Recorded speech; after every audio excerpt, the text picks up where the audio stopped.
Can I welcome members, officers and the public watching on the webcast to today's meeting of the Police and Crime Committee. In accordance with government regulations, we are holding this meeting as a hybrid meeting with some Assembly members participating remotely and some participating here from the Chamber. Our main item of business today is a question and answer session with the Mayor's Office for Police and Crime and the Metropolitan Police Service. But first, we have a number of items of formal business to go through before we begin these discussions. Members of the public may like to follow us on Twitter at London Assembly and take part in the meeting discussion using #AssemblyPolice. Can I now ask our clerk, Lauren Harvey, to confirm the names of the Assembly members who are present at this meeting and any apologies for absence? You, Chair. Present in the Chamber today, we have yourself, the Chair, Assembly Member Desai and Assembly Member Pigeon. Participating remotely, we have the Deputy Chairman, Assembly Member O'Connell, Assembly Member Arnold, Assembly Member Berry, Assembly Member Dismore, Assembly Member Duval, Assembly Member Hall. We will be expecting Assembly Member Arbus shortly, and we've received apologies from Assembly Member Whittle. Thank you. Agenda item 2, declarations of interest. Can I ask the committee to note the recommendations set out at item 2? Agreed. No, agreed, thank you.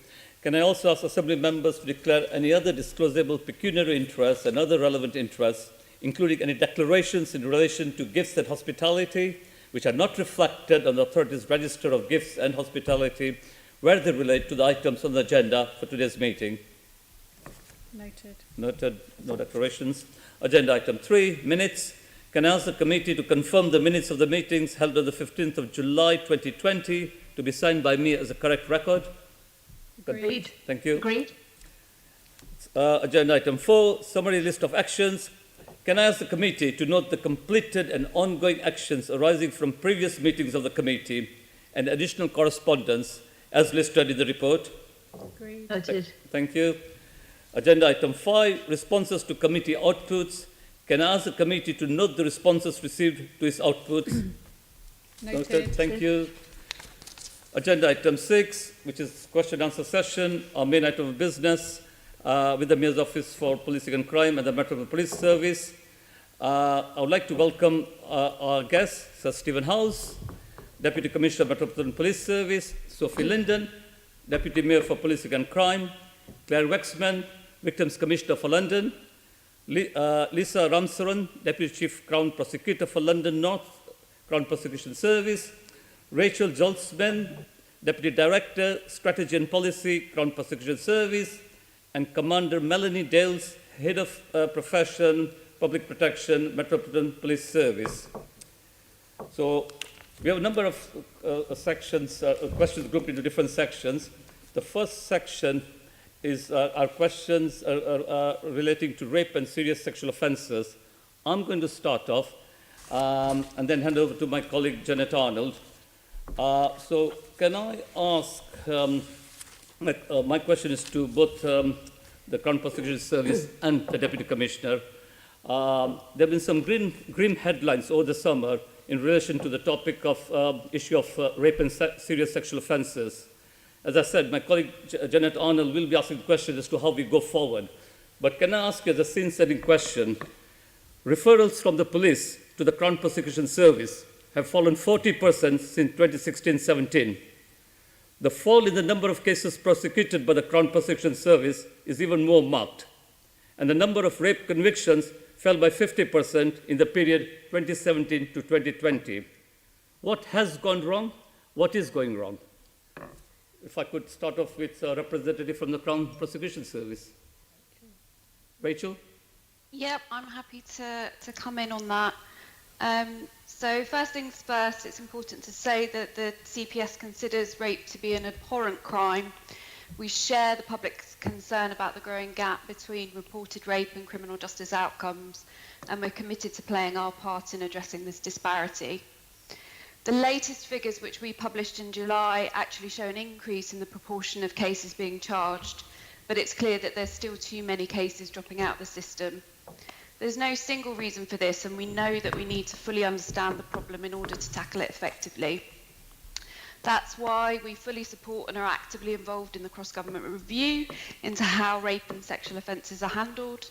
But we're also committed to making progress in the interim while the government continues this important work. That's why we launched RASO 2025 in July, which is our 5-year strategy for delivering the improvements that we all want to see. It includes a raft of measures to improve joint working with the police, improve support for victims, comprehensive training for our prosecutors, in particular to ensure they understand the changing nature of these crimes, and it includes our commitment to ensuring that our specialist rape units are fully resourced. A few examples of the sorts of work that we're taking to drive improvement and turn the trends around include launching a consultation on our rape legal guidance next month. Sorry, we do have questions coming up. Sorry to interrupt you. What I wanted to do was set the scene in terms of what has gone wrong. I do apologize for interrupting. You said that there's no single reason. It would be good to have at least one or two reasons, because you're talking about the way forward, which is what my colleague Janet Arnold will be asking you questions about. No problem. As I say, there's no single reason, but there are a range of factors that we're looking at for the drop that we've seen over the past decade. So first and foremost, resources. So our inspectorate in 2019 found that 51% of our rape units were overstretched, while they did find that the rape prosecutors in those units are deeply committed and highly professional. Disclosure is a factor. So in 2019, we saw a change in approach to how rape cases are handled by the police and the CPS in relation to disclosure. We've seen an explosion in digital evidence, which has increased the amount of resource that we need to put into these cases and also increased the complexity of these cases. And I'd also point out that we haven't seen, in terms of a single factor, uniformity across the country. If you look at police force level data, there's a range of factors, and when we come on to Jeanette's questions about the London data, Lisa may actually highlight some areas where London is bucking the trends that we're seeing. Thank you. Deputy Commissioner, your perspectives? Again, to repeat, my colleague Janet Arnold will be asking questions about how we go forward. Yeah, I picked that up, Chair. Can I just check you're hearing me okay? Yeah, I can. Thank you. Okay, good. Well, thank you for the question. I mean, I would have to sort of, and I won't repeat much of what Rachel has said in terms of a multitude of issues. Resourcing certainly an issue, so the extra officers promised by Mayor and Government and arriving now are welcome. Disclosure was a major issue for the police service. Probably about two and a half years ago, we saw significant changes in relation to disclosure, and we've been through a huge learning exercise since then across the organisation to comply with new expectations on disclosure on all cases, but with particular relevance to sexual offences and to rape in particular. And the final one that Rachel mentioned is data, which I think is easy to underestimate, but the average London household is estimated to have 10 digital devices. Virtually every rape investigation that we carry out, because it's important to remember that most rape investigations are not about stranger attacks. That's a relatively small percentage. The vast majority are relationships that are ongoing or have gone wrong in some way, shape or form. That means that there is a digital history and a digital track record between the two individuals in the sexual assault, which means that we have to delve into a lot of digital data. We are working now with a recent court ruling which gives us a greater definition and a more helpful definition on what is reasonable for us to look at, because there has always been a problem with parameters on the data that we've looked at. The narrower the parameters that we can get agreed with our colleagues in the CPS and courts helps us speed up the investigation, helps us with disclosure and gets cases to court quicker. Getting cases to court quicker, as we all know, is one of the key factors in keeping the victim supported and on board with the prosecution. Speed is important in these instances, and we are working to try and be as quick as possible. But I'll leave it there, Chair, because I know that and then member wants to ask some questions. So. Member Arnold. Yes, thank you, Chair, and thank you for that great start-up question. My question is, can I go straight to the CPS? We just heard, and if I can address my questions to you, Lisa, so that the figures that we bring out are about London. We just heard your colleagues speak of the numerous issues that are at play here. It doesn't fill your heart with joy to hear there's no single issue, just this whole heap of stuff that has to be dealt with. And Rachel has mentioned your 5-year blueprint for addressing the fall in rape prosecution. How will this help the many victims who have been denied justice? Many of them for over 2.5 years. Last week, I was on a call with a young lady who called me and was sharing with me her sense of total frustration, the fact that she hasn't been able to live her life because she has been left in limbo for over 2.5 years, and she said she knew of many, and I'll pick that up with the Victim Commissioner later because I contacted her office. How will your blueprint help those people who are now stuck in this hell, waiting for justice? So the RASO 2025 strategy sets out a number of measures and aims that we would seek to put in place as an organisation, and certainly in CPS London we have been doing a lot of work prior to the publication of the strategy in order to try and unpick some of the complex issues that my colleague has identified. But we have been through a joint rape implementation plan where we've been working collaboratively with the police since last year. We've put in measures to try and support police officers at the earliest stage of the investigation. So we have created a number of early investigative advice surgeries where our CPS prosecutors are actually going down to police stations and speaking directly with investigating officers to try and identify and provide legal input into cases at the earliest opportunity, so that those reasonable lines of inquiry can be identified at the earliest stage. And by doing that, we hope to see, and indeed we have seen already, that will assist with reducing delay in the overall time it will take for that full investigation to be completed and then referred back to the CPS for a charging decision to be made. So certainly that's one of the measures that we have sought to pursue. We've also worked very closely with our police colleagues in our rape implementation plan to ensure that we're looking at those investigations that are in the system and perhaps have been in the system for some time. We're looking to try and unpick some of the delay around those cases and making sure that we have clear lines of escalation between our legal managers and senior officers to make sure that investigations are resubmitted, that they're progressed in a timely way and resubmitted back to us for further consultations. So can I come back to you? Can we be clear where the blockage is? It's my understanding, and some of the cases that I've heard of, the case is with you, the CPS. So is it that you're not running enough courts? Is it that you, the CPS, do not have the resources? Because I understand in the past we've been told that it was police officers who didn't get their cases together. Now we have this bulge of people who, as I say, are hanging in hell, waiting for their day in the court. What can you say about that? I think when we talk about delay, it's important to be clear about at what stage the case has reached. So obviously there will be cases when we're looking at a broad spectrum of investigations where cases are waiting, they're still under investigation and are waiting to come back to the CPS for a charging decision.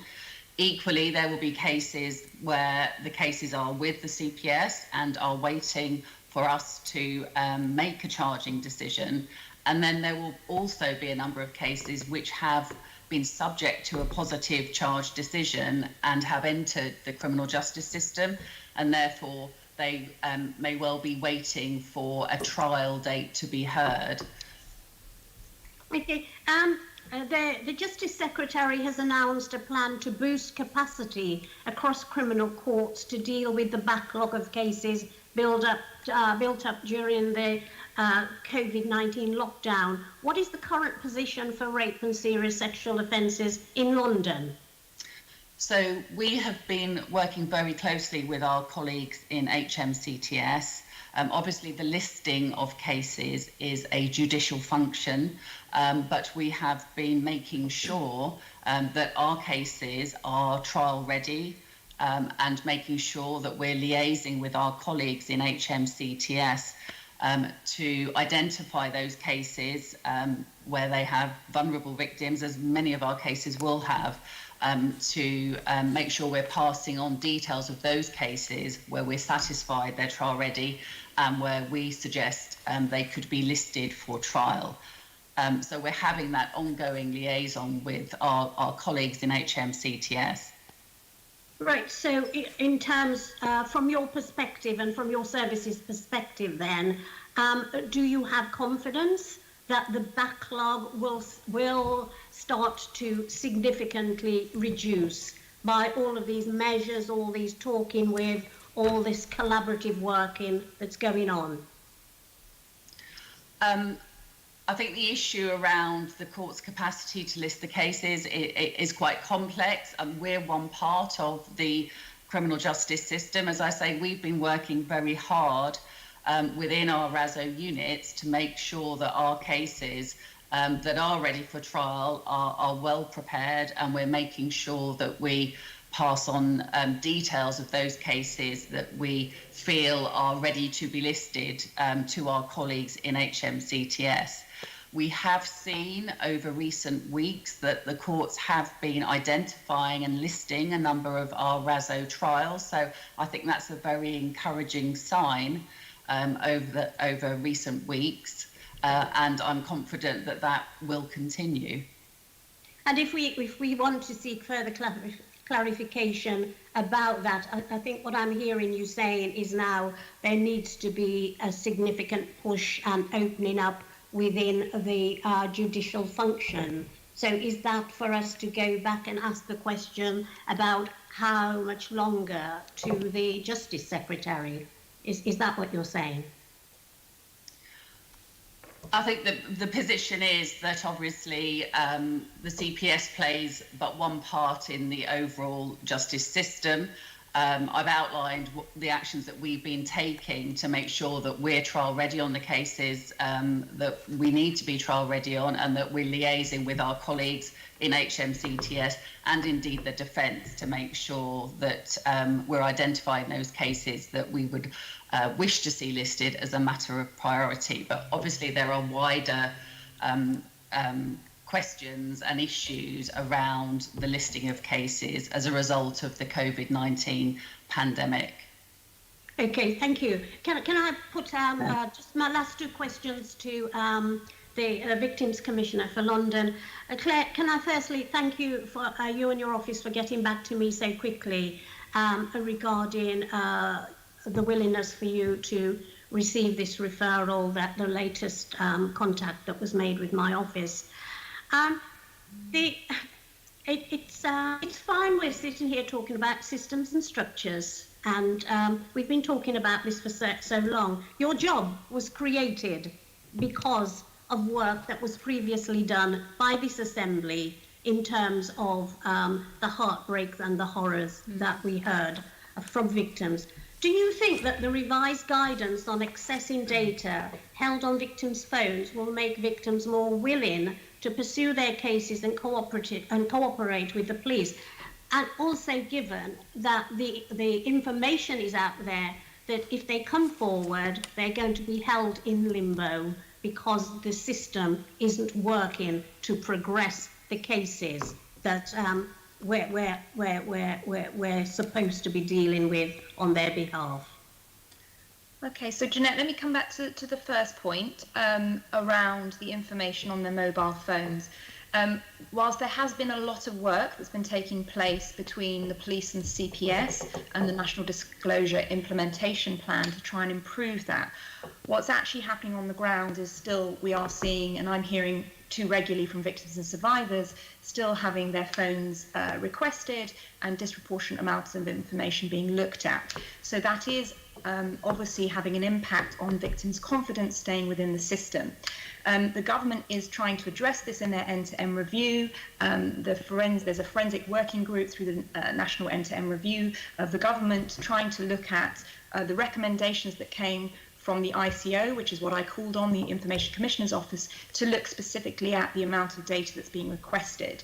That came in June, that report, so we haven't seen any changes as yet as a result, but I know that the police and the CPS and the government are working on that review and how to make a change to what's actually happening to victims on the ground. But that is a longer piece of work. It really needs a whole system approach to really make a difference. So for the victims and survivors that you and I speak to now every day, it is still an issue, less so than what we saw sort of over the last 2 years. I think the pendulum has shifted a little bit. So there is a lot more from the Met perspective of trying to push back with the CPS, making sure there are reasonable lines of inquiry are being followed. So, but as we saw in the HMCPSI report in December, the CPS were requesting 40% for disproportionate requests. And so that is obviously having an impact. So that work is very much ongoing. I'm really pleased that the ICO report came out in June,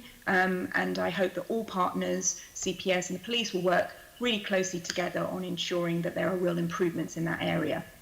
On the second one, you were talking about delays and how that impacts.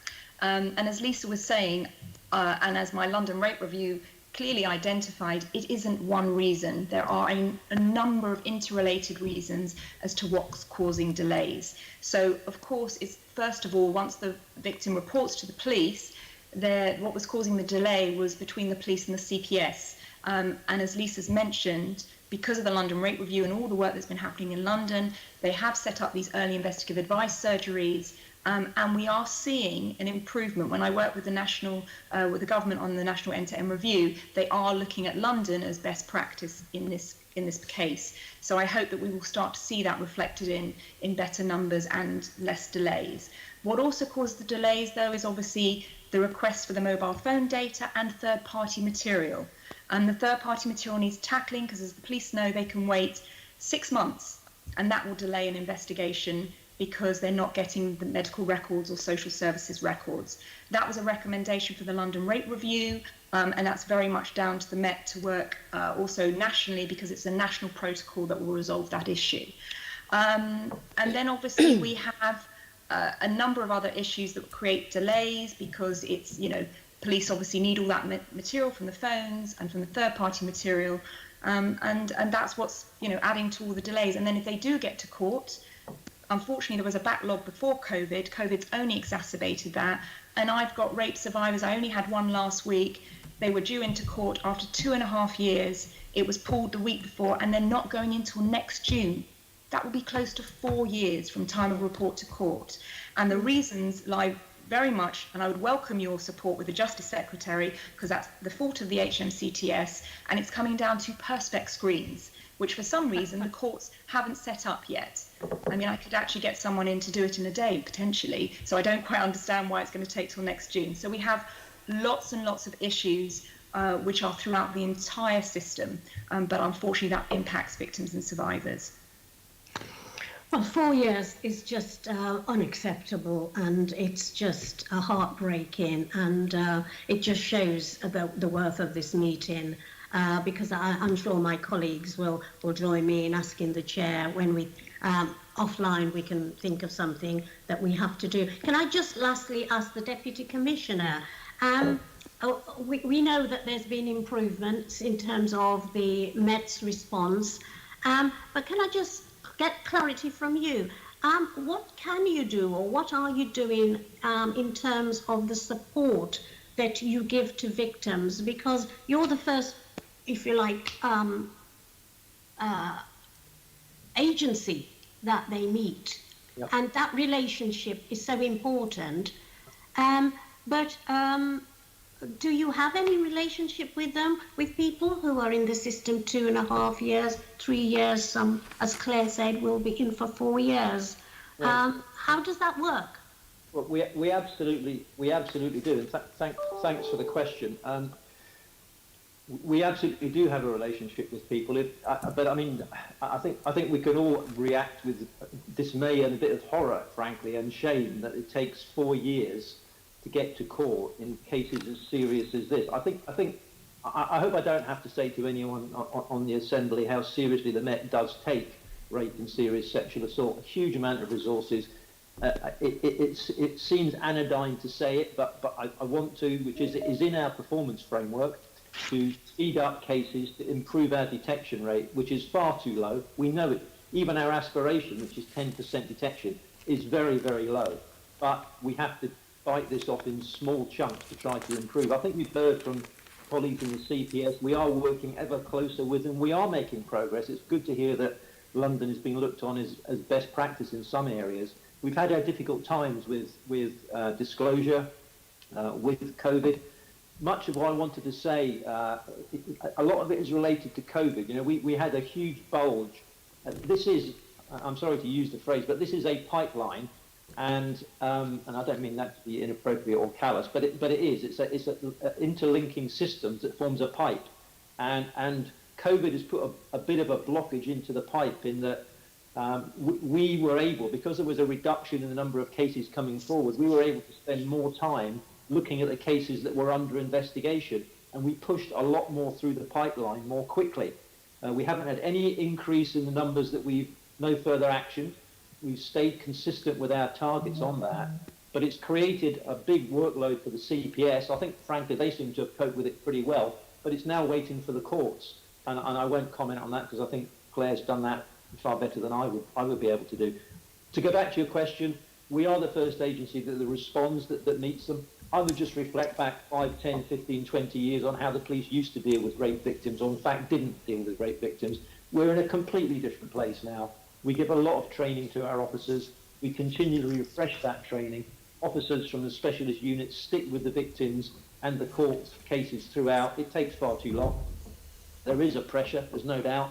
You know, if someone is waiting 4 years, and that's 4 years of victims that have also come into the system, that our officers' workloads have to take on board. And our officers' workloads on our safeguarding teams are far too high, and we know that from previous HMI investigations, inspections, and we're trying to reduce that, but it is a matter of resourcing again, Jeanette, and making sure that we are trying to cover a few bases. But we've got targets in there to improve. We're working very closely with the CPS to improve, and I think we are making decent progress. There's a lot more to do.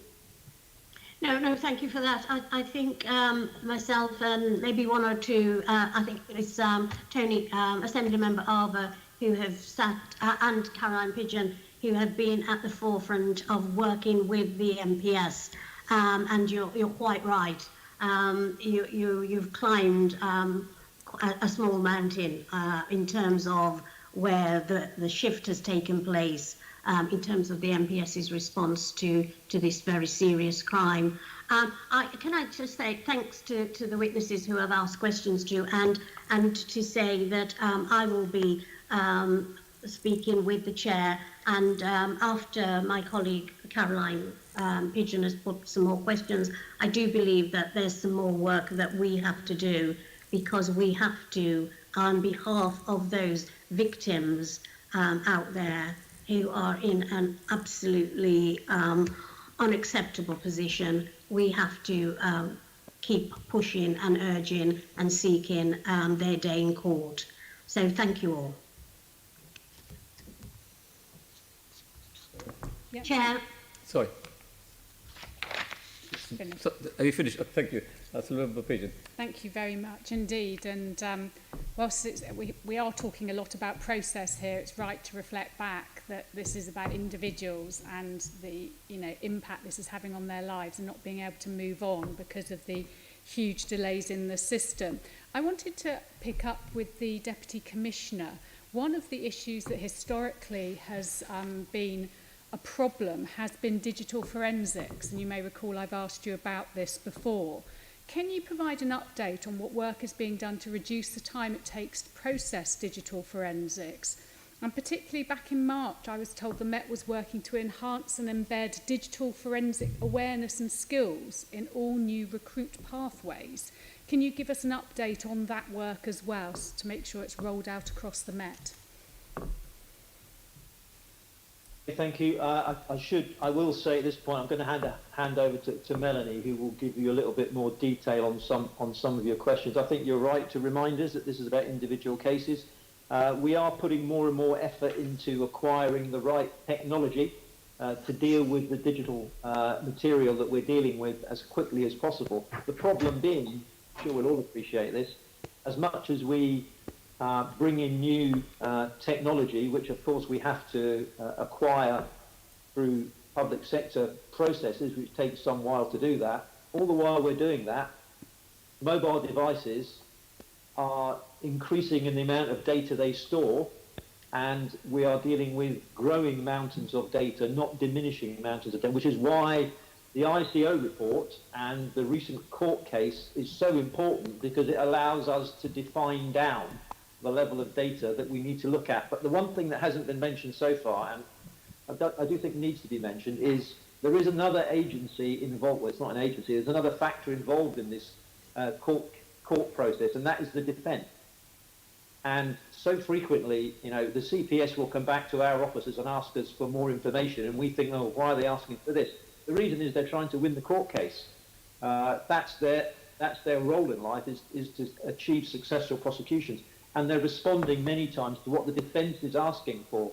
And the defence needs to be bound into a reasonable approach to this as well. And if they're not, then the system won't move forward. So I'm going to pass over to Melanie, who can talk you through some of the stuff we're doing in relation to digital awareness. In terms of technicalities, we're having problems. Only my camera's working, so I'm going to get out of my chair and let Melanie just talk to you just now, so you can see her rather than just a disembodied voice. Thank you. And Melanie, if you could also address for me the issue of the booths and the equipment you installing at police stations for the initial trawl, and then also what's happening at the labs, because there have been some issues with accreditation for your sort of forensic laboratories to be able to retrieve the data that's buried. Yeah, no problem. Thank you for taking the time to let me answer the question. So really, really topical for me at the moment. I've been spending the majority of my time since I arrived in the Met Police looking at this very issue, because I do think it's a huge one for victim survivors of rape and serious sexual offences. If I break it down into two types of digital data. There's the digital data that people allow us to retrieve, that they give us passwords for, and there's the digital data that people don't allow us to retrieve, which we have to seize and look at. The latter of that, the ones we're not given access to, are the ones that generally speaking have to go to the laboratories.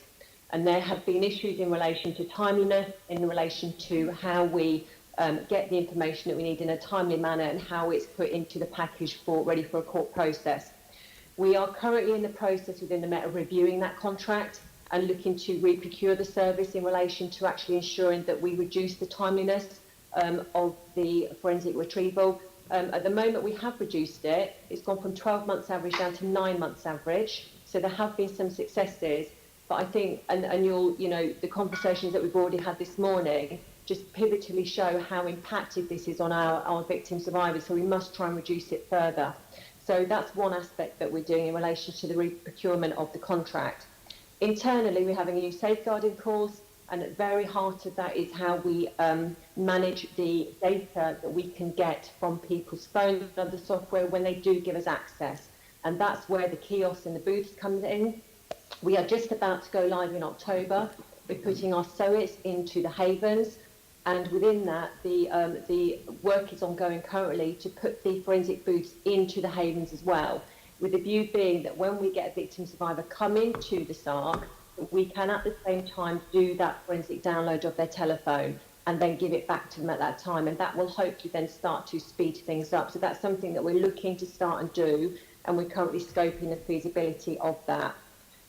In relation to the actual wider investigations as well, we're also currently scoping with the head of digital works for the Met about how we increase the availability of kiosk booths throughout the Met for investigators to use.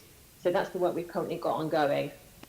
Fantastic. Thank you for that detail. And I think this is something when we've looked at before, and it was raised with members when we did a visit to Brixton, that this was causing a delay, and you've got it down from 12 to 9 months. That's 9 months, way too long. You know, I mean, really need to get this down. I realise it's very technical, but we really need to reduce that. My next question, can I ask the Deputy Commissioner? Thank you for that, Melanie. It might be useful, certainly some members are particularly interested in this, maybe get a more detailed briefing at some point on where you are with this. Deputy Commissioner, could I just ask you about your digital data extraction forms? They were withdrawn by the National Police Chiefs Council following a ruling from the Information Commissioner.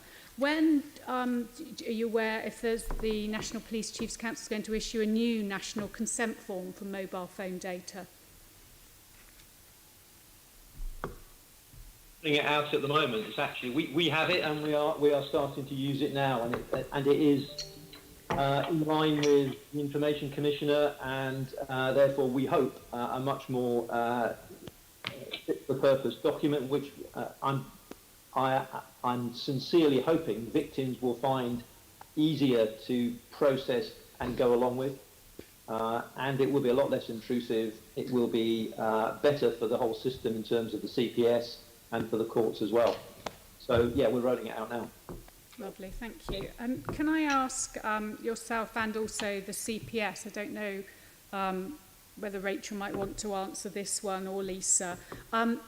You've already talked about some things you've been doing to improve the process, these surgeries, so you can look at a case early on and so on. But what other measures do you think you could put in place to ensure cases are brought to justice more quickly and that we increase the numbers going to court as well? Who wants to go first? CPS? I come in on that and talk about the work we're doing on the joint action plan. Okay.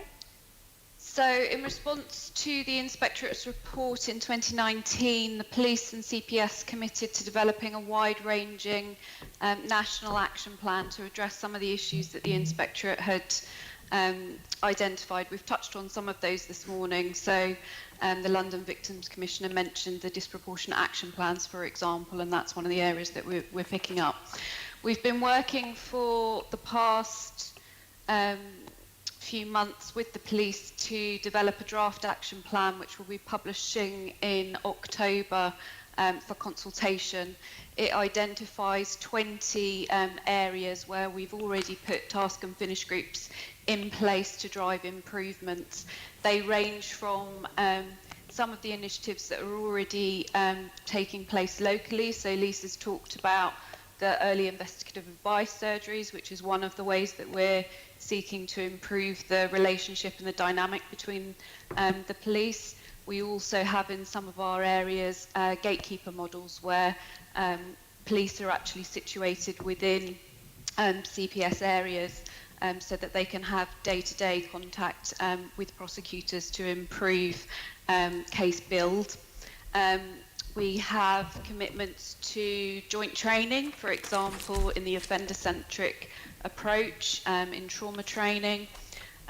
We have areas to improve communications with victims. So we've committed to developing a digital walkthrough to make it very clear to victims the different stages that they need to go through and the different interventions, for example, what will happen to their digital information.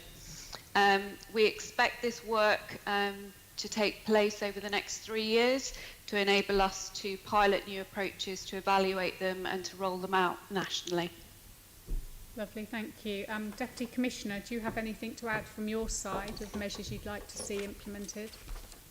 We don't have anything specific to add to that. We are engaged with the CPS on the joint action plans. We will do anything that we can within the resources we have to speed things up. We have a target to speed up. Our aspiration is that no more than 15% of cases are over 1 year old. At the moment, I'm afraid it's 32% over 1 year old, which is just underlining what we've been talking about. We've covered the forensics data issue, which is massive for us. I would re-emphasise, and Melanie mentioned the procurement side of it. When we're constantly looking for software that will do this sort of searching and tabulating quicker and more accurately for us. But we have to we can pilot it, but before you roll it out, we have to procure it along public sector guidance. And although we work closely with MOPAC to do that as fast as possible, it's not a quick process. That does slow us down. We talked about the courts, I won't mention that again. The other one, I'm afraid, and it was mentioned very early on by CPS, is about resources. We are the same units that deal with much of the sexual offences and the rape are also dealing with domestic abuse. We know there is a very strong link between the two of these in many cases anyway. As I said, most rapes are not stranger attacks. And we are looking purely at volume and resourcing in that respect. But we are fully engaged with the CPS and we have targets to continually improve what is at the moment a not an acceptable performance as far as the victims of rape are concerned. Thank you for that. Really to all of you, I'm going to start with our Victims Commissioner. Do you welcome the decision by Her Majesty's Crown Prosecution Service Inspectorate that it will undertake a joint inspection with Her Majesty's Inspectorate of Constabulary, Fire and Rescue Services, which will allow it to look in detail at some of the cross-cutting issues that impact rape cases? Yes, I actually called for it on the back of the London Rape Review, so it's one of the reasons why it's happening, because I kept writing and pushing for it, because as I knew with the HMCPSI inspection that happened in December, it was only looking at one part, and this, as we heard today, what's really impacting victims is that sort of go-between the police and the CPS, and they're sort of stuck in the middle, and these cases get stuck in limbo. So it's absolutely important that we had a joint inspection so that we can actually see what's happening, the interplay between the police and the CPS, and I'm actually involved in the joint inspection, scoping it out at the moment. So absolutely welcome it. Wonderful, thank you. CPS? Rachel? Yes, I'd echo what Claire said. Our inspectorate carried out its work last year and it acknowledged that it couldn't answer all of the questions that it had been set, partly because it was only looking through one end of the telescope, if you like. That dynamic, that back and forth between the police and the CPF is absolutely crucial. So it needs both inspectorates to work together on this, and we're also working with them to finalise the terms of reference. Just so colleagues are aware, it's planning to do its work in two phases. So the first phase will look at pre-charge, and that work has already commenced and will report in April 2021. And the second phase will look at the post-charge piece, which will engage some of the issues that we've talked about this morning in terms of the journey to court, and that will report in November 2021. Thank you very much. Deputy Commissioner? Yes, of course, I echo the comments, but I would say so long as, and I'm pleased that Claire and Rachel are both involved in second terms of reference, so long as it looks at solutions, so long as it looks at cost of doing what they're recommending, and so long as it looks at resourcing. The issue is continually with inspections, they will come and look at a particular issue and it's not as good as we want it to be and we need to do more. Well, that's fine, but there is a resourcing issue. We've all acknowledged it, and it needs to be acknowledged in the report as well, so that we can make practical steps and not set up things that we just cannot meet in terms of expectations. But a whole system review is absolutely the right way to go as far as we're concerned. Lovely, thank you. And Deputy Mayor, I'm sure you're supportive of that as well. Could I ask you a couple of specific questions? We did some work on the committee looking at rape and sexual offences in 2019. And we wrote to you in November, and we've got one outstanding action from you. Will you provide a response to our recommendation made that you report back to us on the impact of revised processes for the disclosure and collection of evidence, including the timeliness of cases? If you want a formal, apologies, I didn't realise we were outstanding on one of those actions. I can send you a formal note on that, to which I think you've picked up a lot of the issues today in terms of forensics. I can get back to you on that. Can I just say, in terms of some of the discussion today, I think it's really important, and I think Claire's talked about it and others have talked about it as well, is that the delays are there existed before COVID. COVID has exacerbated it. And the issue that Steve, the Deputy Commissioner, has been picking up on resources, we can't overlook that. And it's resources across the system, from victim support and the support that the victims get, to policing, to the CPS and to the courts. And one of my concerns is that the huge backlog in courts, that the court cases that we've got at the moment, are not going to be properly addressed unless there is actually an injection of capacity, will and resources. The Nightingale courts that we're seeing set up, I'm not sure at all are there to take cases such as the cases of rape and serious sexual assault. And we really need to make sure that the part of the process of dealing with their court backlogs picks up these more complex and difficult cases, so that those victims are waiting, like the victim Claire talked about, waiting for over 4 years, are not left to wait in what Jeanette quite rightly says is like a living hell. Thank you for that, Deputy Mayor. And I just wanted to take this opportunity to ask you about the domestic violence charity Sister Space, who are pan-London charity offering specialist services for Black and Afro-Caribbean women. I've written to you about this previously. I know you're aware the charity's been evicted now by Hackney Council from premises that it was using and asked to return to premises they feel are unsuitable and not secure. And what are you doing with the Mayor to support this charity, which you fund through MOPAC, to provide this important service in order they can find secure, suitable and appropriate premises for their vital work? So yes, you're absolutely right. I'm aware of Sister Space. I have I visited them and have seen the work that they're doing.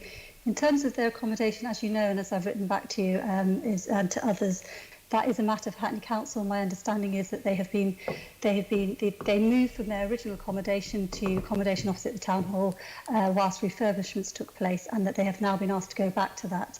And that is a Hackney Council decision that Sister Space have been discussing with them. In terms of what we from MOPAC have been doing to try to support Sister Space in terms of the services that they deliver, which is part of the services through the London Victim and Witness Services and specialist support services for Black women, and that is very right and proper that those support services are there.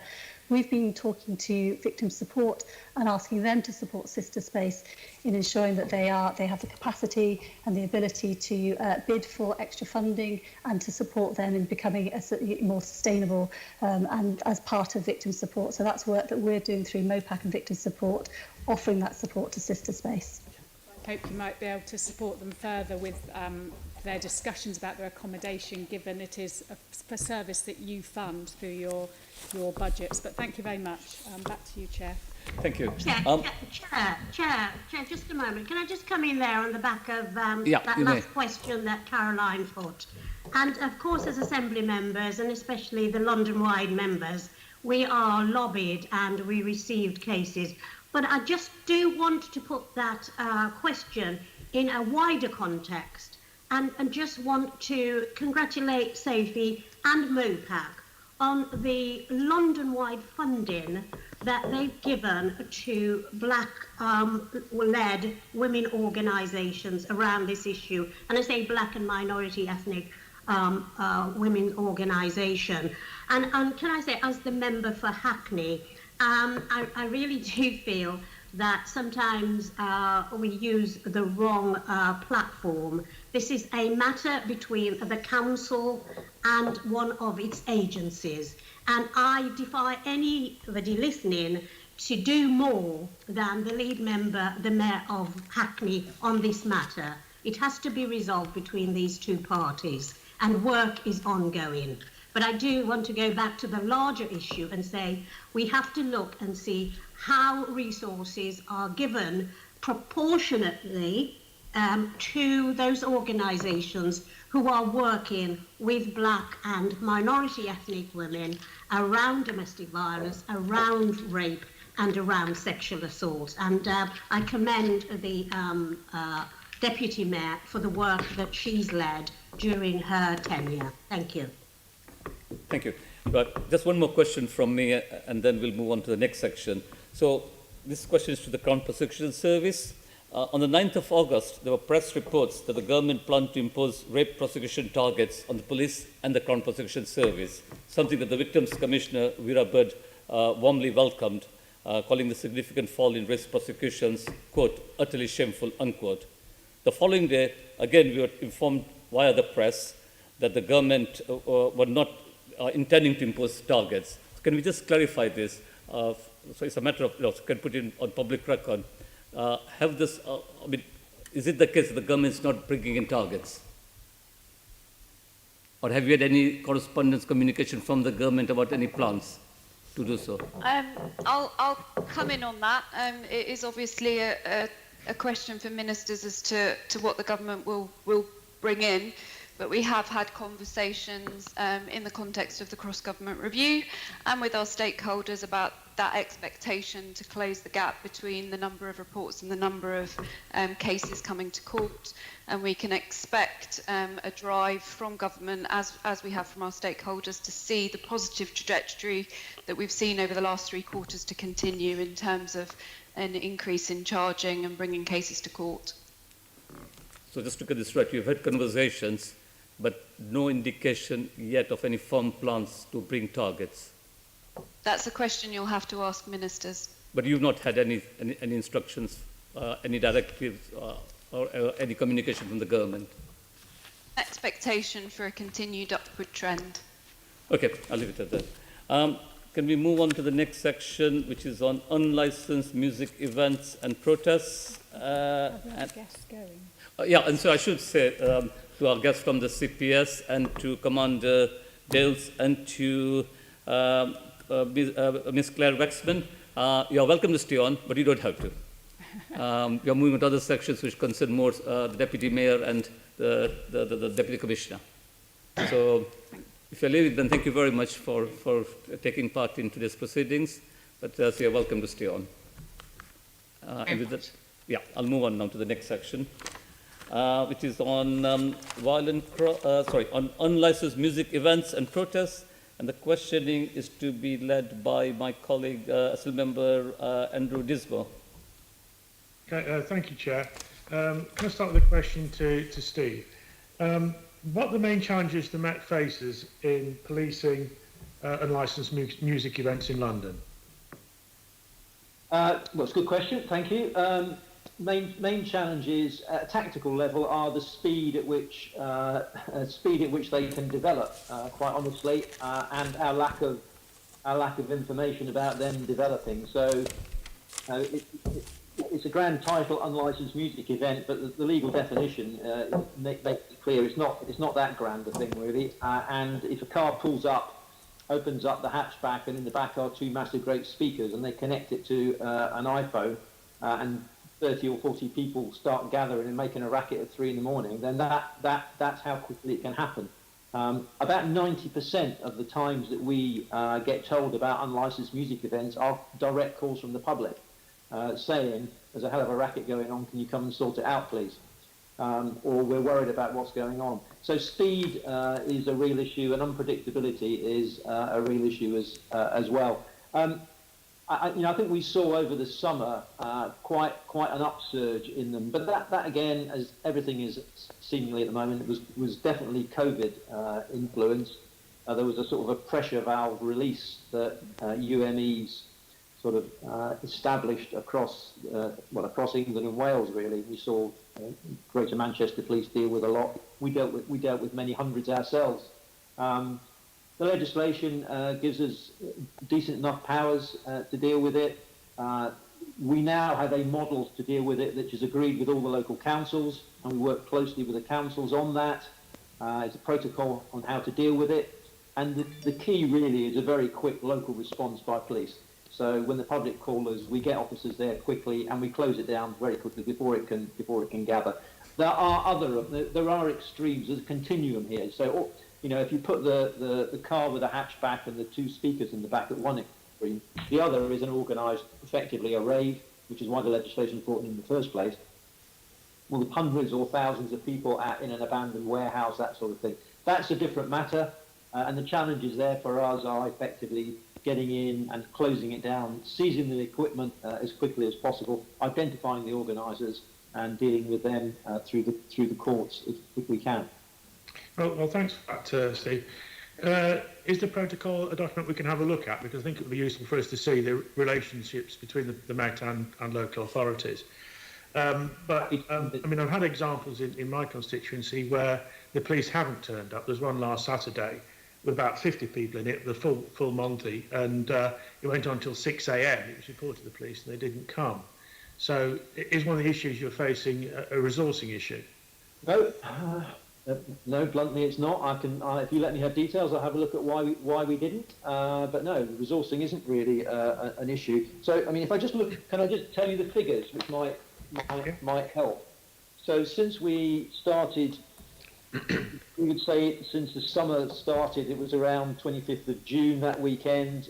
We've had 2,000 of our incident reports tagged as potential UMEs or unlicensed music events. But you have to bear in mind what I said earlier about a continuum. Some of those will actually be nothing more than family barbecues in back gardens. Now, they may be breaching COVID regulations, but it's probably not what most people would call an unlicensed music event. The busiest part of London in relation to UMEs is effectively Lambeth and Southwark. And since the end of June, they've had 377 reports of unlicensed music events. As I say, we move in as quickly as we can and we close them down. And I think we've been pretty effective. We had one or two high publicity events where big events have kicked off and we had to deploy a lot of central resources in public order equipment to deal with those. The vast majority aren't dealt with that. So, for example, over the bank holiday weekend in August, we had about 160 that we actively monitored over the 4 days. And the vast majority were dealt with locally, and only 34 of that 160 required us to deploy central assets in public order equipment to deal with it. That was a lot of it down to the positive work with the local councils. But I actually think we've got a system that works. We can cope with the volume. I actually don't think per head of population we've seen the huge volume that other parts of the country have seen. I can't tell you the reason for that, but I get the distinct feeling that Greater Manchester and West Midlands had per head of population a worse problem than we did. I can certainly look at, if you give me the details of the incident that you've mentioned, because that is something that I would want to look at. Okay. In general, I think our model has worked well. We also appear to be past the peak. They are very heavily weather related, and the peak is probably, we're now seeing a declining number of them. I mean, if the event, for want of a better word, is in a private house or private garden, can you still intervene? If it's inside a private house, that causes. I mean, we would intervene, or we would want the council to intervene on noise, or if there is a clear. And you saw recently publicity about a party with hundreds of people, where a large ticket was issued to the individual who organised it. So we would deal with it under different legislation. UMEs, the rave legislation, is really designed to deal with what that upsurge we saw. So it's Section 63 of the Criminal Justice and Public Order Act of 1994 and Section 1 of the Licensing Act 2003 is what we use to deal with unlicensed music events, because that's the event, unreasonable amount of noise throughout the night, causing disruption and disharmony in the community, complaints from the public. And as I say, a huge percentage of the UMEs that we respond to and are told about come from the public saying there's something going on, we want to deal with it. Yeah, but if it is in a private garden or private house, you can intervene. Yes, we would still go along and I mean, we're perfectly entitled to go along and ask people what's going on. Okay. We've had complaints from the public, and we'll go and knock on their door and ask them what's happening.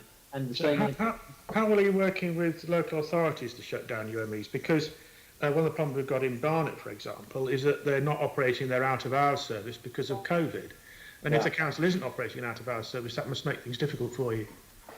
It has made it more difficult, and we've been very grateful for the good offices of the mayor and the deputy mayor, who we've asked to talk to the various councils to say, look, can we make sure that we've got people who can respond in the hotspot boroughs, if I could use that phrase. We do have very good relationships, and more people are at work, and that's what the protocol has been about, really, which I'm happy to send to you so you can have a look at, which is to effectively say this is a partnership issue, not just down to the police. And we're expecting councils to respond to noise complaints and deal with licensing issues as well, or non-licensing issues in this case. Well, thanks for that. Can I just ask you about the £10,000 fines? I'm not entirely clear. are these fixed penalty notices, or are they reports for prosecution before the magistrate? In the £100 fine you can understand, even that's just like all the other £100 fines you've got, the fixed penalty notices, but £10,000 is a different scale altogether. Yeah, I think you've hit it here really, which is that the media has got this issue of a cop basically issuing the same sort of ticket that you would issue for a minor offence, minor public order offence, actually writing £10,000 on it and handing it out there and then. That's not how the process works. And officers will respond to an incident if they think that there are the preconditions for the issuing of that ticket exist. They will tell the person that a prosecution under that legislation is being considered. It is then passed to a central national unit who look at it. If they agree that the conditions are there, then the ticket will be issued. So it doesn't go anywhere near a court. It's dealt with administratively.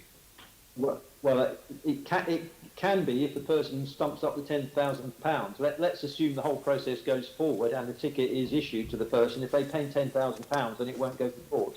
But if they say I'm not paying, then as every citizen has, they have a right to a day in court, and they often go to court. Yeah. So would that be an appeal against the ticket, or would it be a proper prosecution? I'd have to check. I wouldn't want to go on record as saying one or the other. To be honest, I'm bound to go the wrong way. I don't know the answer. Okay, if you could let us know what the process is, I think that would be useful. Sure, I can write you. I mean, what I'd probably do is just send you a letter with the whole process laid out as to how it works. Yeah, well, I think that'd be helpful. Then moving on to policing of protest, same question really as I started. What are the challenges facing you in policing protest at the moment? Tiredness of our officers, I think, is one of our major issues, and the injury rate that we've had. So it's a good opportunity for me to pay tribute to my officers. I can't tell you how proud I've been of their restraint in many very, very difficult circumstances. Abuse hurled at officers,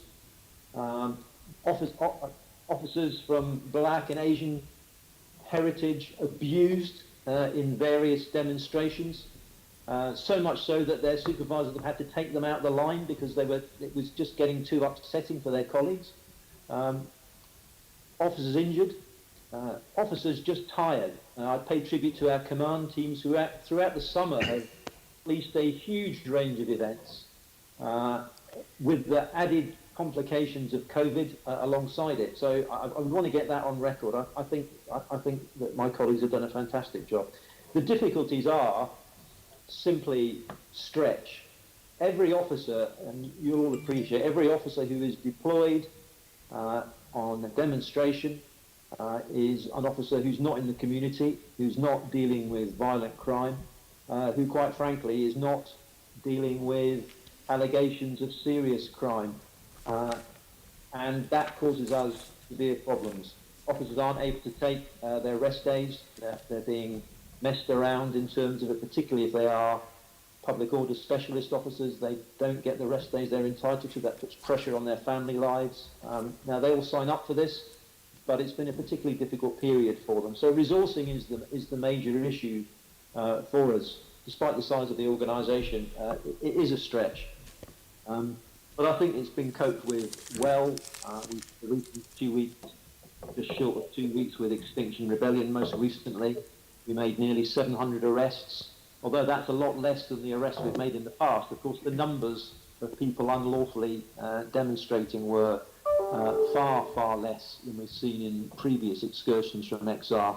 And of course, on this instance, I have to say, some demonstrators from XR were lawful. They complied with the COVID regulations and they complied with the restrictions that we put in place, then they went ahead and made their demonstrations. But when they didn't, and unfortunately in just under 700 cases they didn't comply, then they were subject to arrest. Do you find organisers are complying with discussing their proposals with you or not? And before you answer that, I should say that I'm sure we all agree with what you had to say at the beginning about the role of your officers and the problems they've faced and the difficulties they've had to overcome. I'm sure we all agree with that. But and I'm sure we're all very grateful for the contribution they made. Thank you. I mean, the issue on organisers is a mixed one.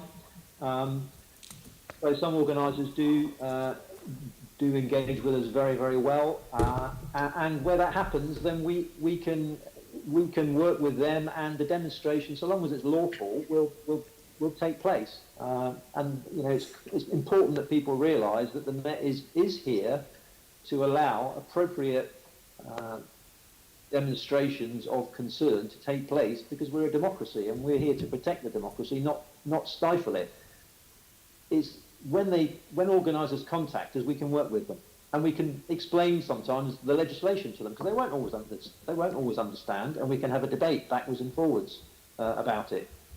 Sometimes we do that through lawyers, sometimes it's just face to face with the organisers. The difficulties come when the organisers won't engage, or we can't identify organisers, or although they engage, they will refuse to accept that there is legislation by which we're all bound. So it's a mixed picture. The vast majority, as people know, in normal times, if we forget COVID, the vast majority of demonstrations, marches, assemblies take place in London completely arrest-free, completely incident-free, and our officers often will not even be involved in anything more than a cursory way. I think we're in a slightly more heated and frenetic time at the moment because of a variety of things. But if organisers engage with us, we will always engage with them. Thanks for that. Now, you talked about the stretch your officers are facing. Have you had to do any abstractions from safe and neighbourhood teams who normally you wouldn't abstract, except for New Year and the Carnival?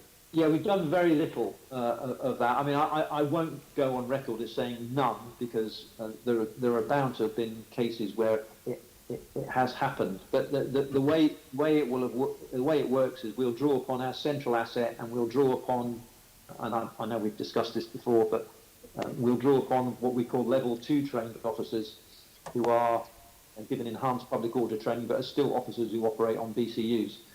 Beyond that, if we think it's going to be a non-violent situation, and much of XR, as we know, the vast majority of XR is non-violent, unlawful but non-violent, will be level 3 officers who don't have enhanced public order training.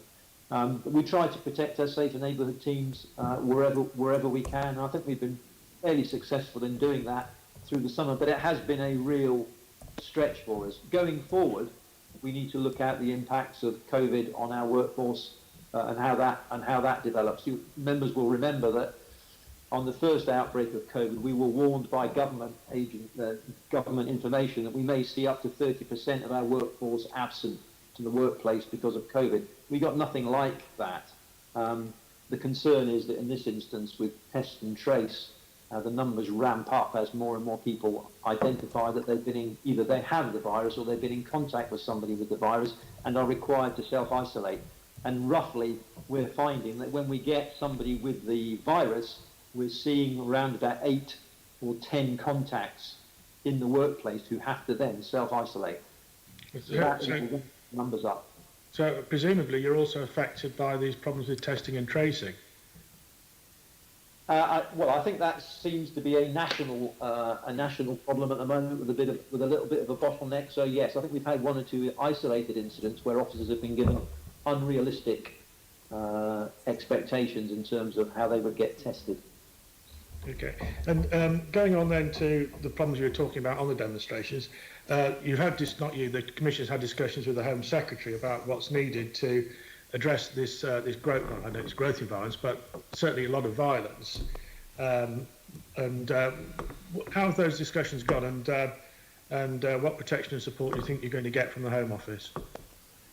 What I'm expecting from the Home Office is what we've been warmly encouraged that is going to happen, which is that we see a doubling of the maximum sentence for assaults on emergency workers, which will go from a year to 2 years. I would certainly expect to see that.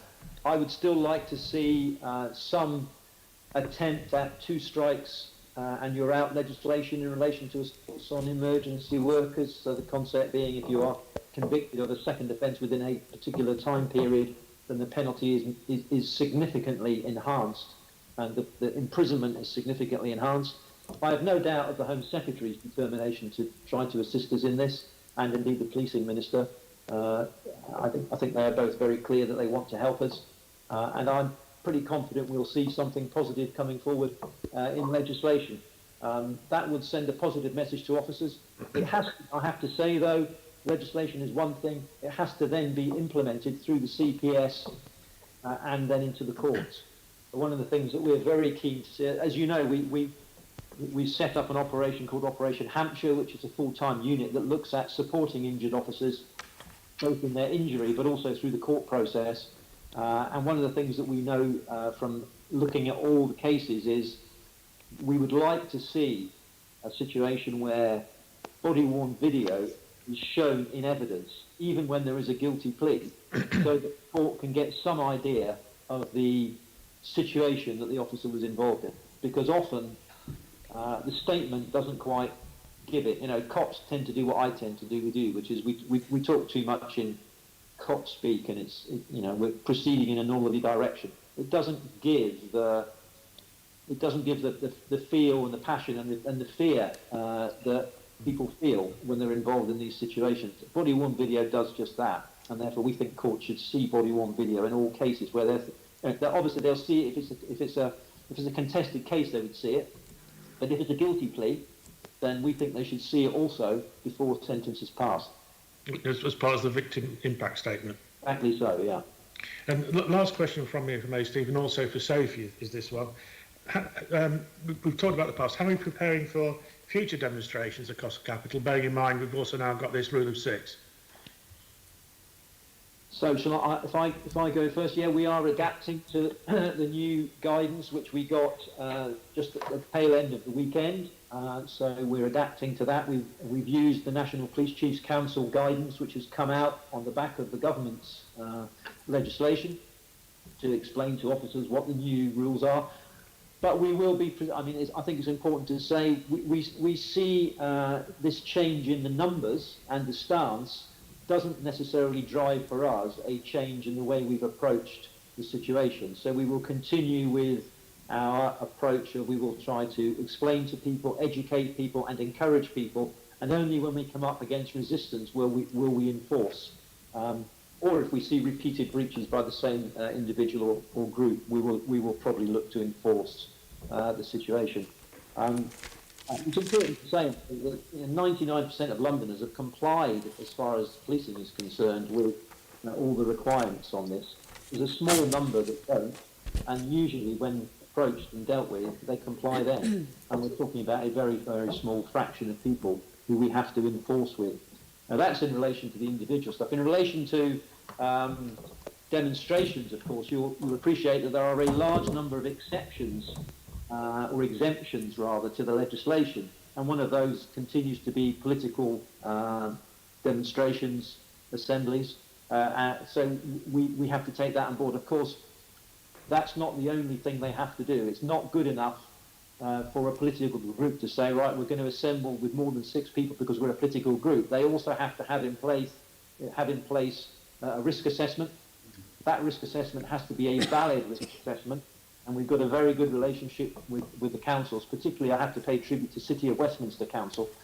And we pass the risk assessment to them and to their risk assessment experts, and they tell us whether or not this is a valid and sensible plan. And if it is a plan, then so long as we see it executed and that reasonable measures are in place to prevent the spread of COVID, then a demonstration or an assembly, so long as it's lawful in all other purposes, can go ahead under the new legislation. But they have to produce.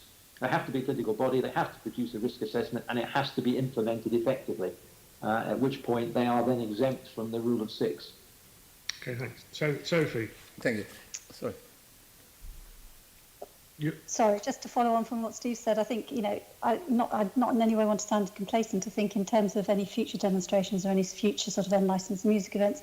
we'll carry on working in the way that we have been working, which is very much with the Metropolitan Police and London boroughs, but also across City Hall in partnership. So one of the things that I've been doing since the number of protests and licensed music events were growing is I've been chairing a public disorder risk management group once a week, where we all get together across City Hall and have input and feed in from the Met via our operations to make sure everybody knows what is happening, what might need, what actions need to be taken from any intelligence that's coming in, and making sure that we've got a good view of not just what's happening across London, but what's happening particularly on areas where City Hall has responsibility, for example, Trafalgar Square or Parliament Square. So we will continue that whilst we're in this position where we're likely to have a number of protests, and we are likely to have a number of sort of unlicensed music events. I'm also regularly meeting with representatives of London councils as well as the leaders and heads of community safety. I've got a meeting tomorrow with the heads of community safety to discuss the action plan, but also I put on the agenda new COVID regulations and what we can do to make sure that the messages are as simple and understandable as possible for people. Because as Steve says, the vast majority, not even just the vast majority, most Londoners are complying, want to comply. The question is, how do we educate people as to what the regulations are? I mean, if they do transgress, how police officers can just talk to them rather than moving straight to enforcement. Okay, thank you. Assembly Member Chewal, followed by Assembly Member Barry, and then we really got to move on.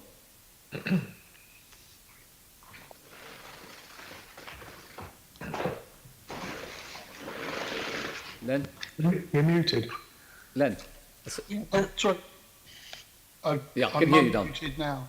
Sorry, two questions. Some months ago, I think when the first wave of Extinction Rebellion protests went on, we talked about the deficit around some of the legislation in order about demonstrations or simplifying issues for policing those. And of course, the Met got into some difficulties on some legal cases following that first wave.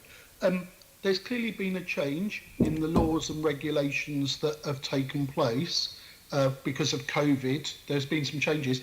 Is there still gaps in lawfully peaceful demonstrations? Do we need to change the law still, or has the appetite gone from government or the police of England and Wales in terms of lobbying for any changes? Have those issues gone away now? Are we content with the legislation framework that we're operating in about protests, lawful protests? So that's quite, I don't think you mean it to be, that's quite a tricky question. In terms of lawful protests, we have no problem with lawful protests. Sorry, yes. Yeah. If it's lawful, we're happy to stop the traffic and let them get on with it. Just to be clear, I mean stop the traffic to let them proceed on their demonstration, not to stop it for hours on end, because that's not lawful. But lawful is fine. It's where it's unlawful. No, we are not content, and we are talking with the Home Office. Again, I'm hopeful that we will see some changes. Yeah, you referred to the challenge we had in court, which we lost, simply by applying existing legislation, sections 12 and 14 of the Public Order Act, to new situations. And the interpretation of the court was we'd gone beyond what was intended in legislation. So we want that fixed, and we're asking for that to be fixed. We want a simplification in relation to 12 and 14, which covers static assemblies and marches, so that they are just a bit more logical, really.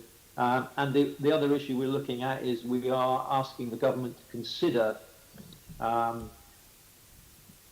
the current legislation on public nuisance, to see if that can be strengthened in some way to give us ability to intervene more quickly and more directly. But we think there is a beefing up required in relation to it. And the reason for that is a simple one, and we keep coming up against this in our meetings, which is this perception that people have that if a demonstration is non-violent, then it's lawful, and it is not the case. Mm-hmm. The definition as far as policing is concerned is lawful and unlawful. The violence piece is another factor, but a demonstration can be can be unlawful even whilst it's peaceful. Clearly, a demonstration that is violent cannot be lawful. And again, I have to say, you know, the vast majority of XR this time were peaceful, but were still unlawful. We had and I think it's important to say we had very few injuries to officers in the XR 2 weeks, and indeed any of the XR weeks. That's not been the feature here. And you know, we've tried to deal with the people we've arrested in XR in as appropriate a way as possible. We have asked them, and I'll be honest with you, we have asked them to stop being floppy. And it might seem like a silly thing to say, but when we arrest them and pick them up, they go all floppy, which is why you see 4 or 5 officers carrying them away. It's a complete waste of officers' time and a complete pain in the neck. And if they could just behave like sensible adults, you've made your point, you wanted to be arrested, you've been arrested, get up and walk away with one officer and stop wasting police time. This is a real issue, and they will not do it, and it is a flipping nuisance. And I think the majority of the public would look at that and go, for goodness sake, you're making your point, you've been arrested, the police are treating you perfectly fairly, just get on with it. The problem with them going floppy and 4 officers carrying them away looks to a general public like the police are overreacting here. We're not making them go floppy, they're just sort of being a nuisance. I don't know if we can legislate on that, Len, to be honest with you, but I'd be a plea to XR to just frankly be a bit more reasonable.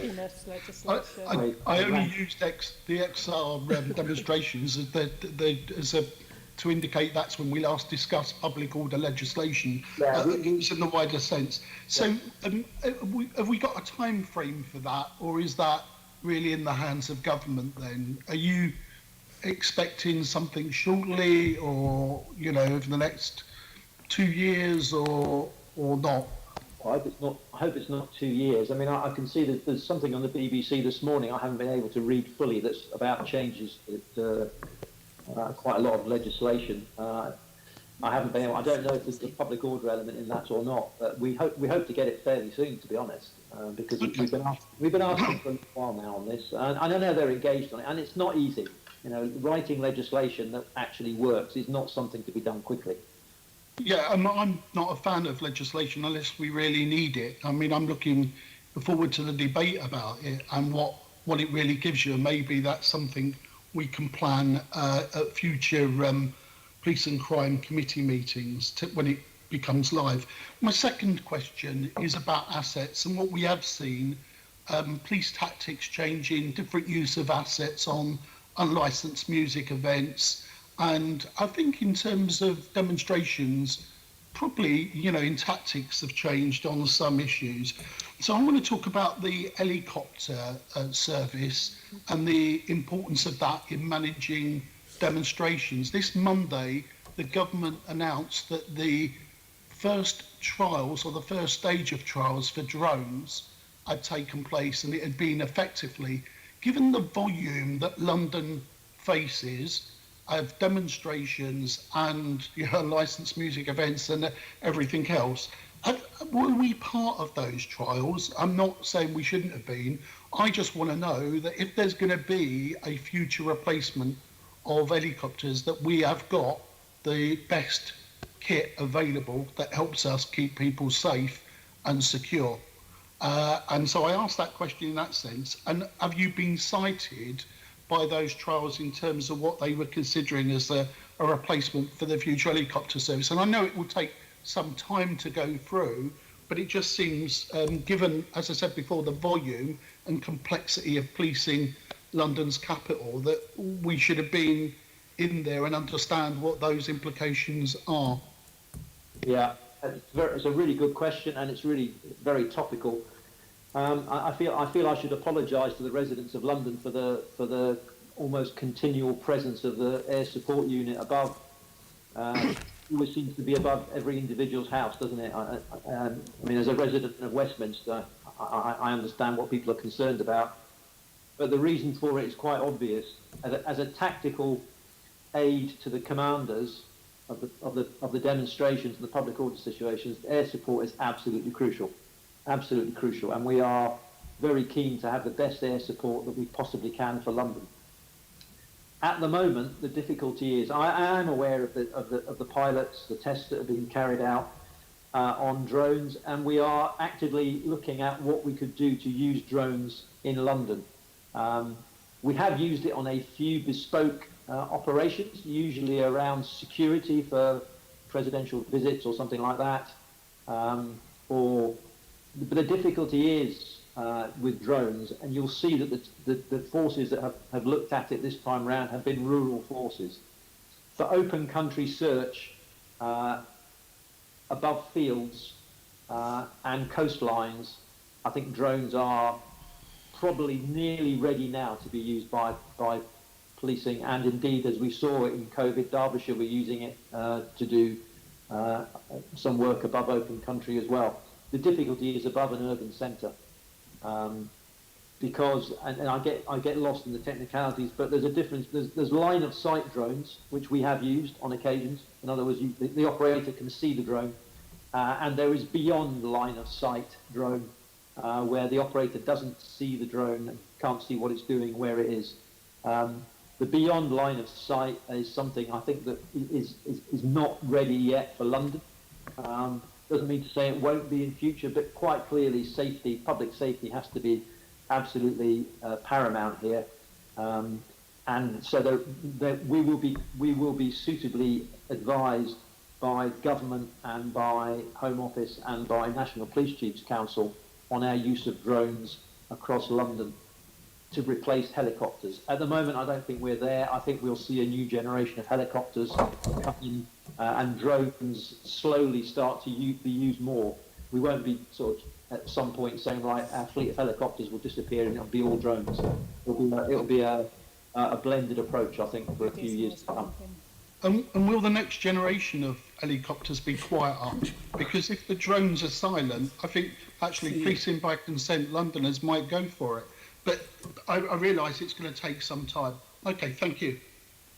Assembly Member, I think, sorry, Andrew, do you want to, was bring Assembly Barry, but is this relating to what Assembly Wallace just a quick one, Chair.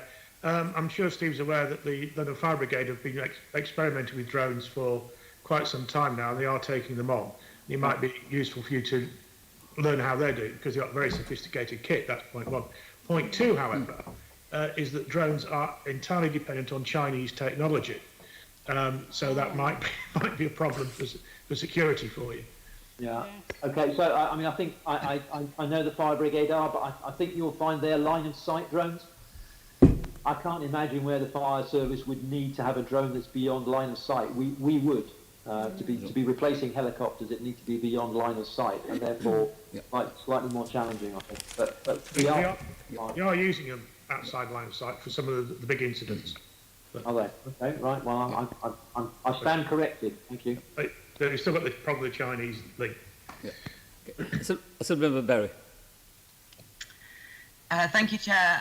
So going back to the questions about protests, and yes, Assembly Member Duval, I too am looking forward to a wide public debate before any law is changed to allow for the banning of protest on a London-wide level. But hopefully we can do that in consultation with the public. Straight away, I never mentioned anything like that. Please don't put words into my mouth. I mean, it was Assembly Member Duval who said that. I was replying. Sorry, I didn't say anything about banning protest. I talked about lawful protest and facilitating that. And I didn't say that. So I'd like you to apologise to me for that, because if you're not putting words in the police officers' mouths, then you're putting words into my mouth that were not affected. I want a full debate for legislation.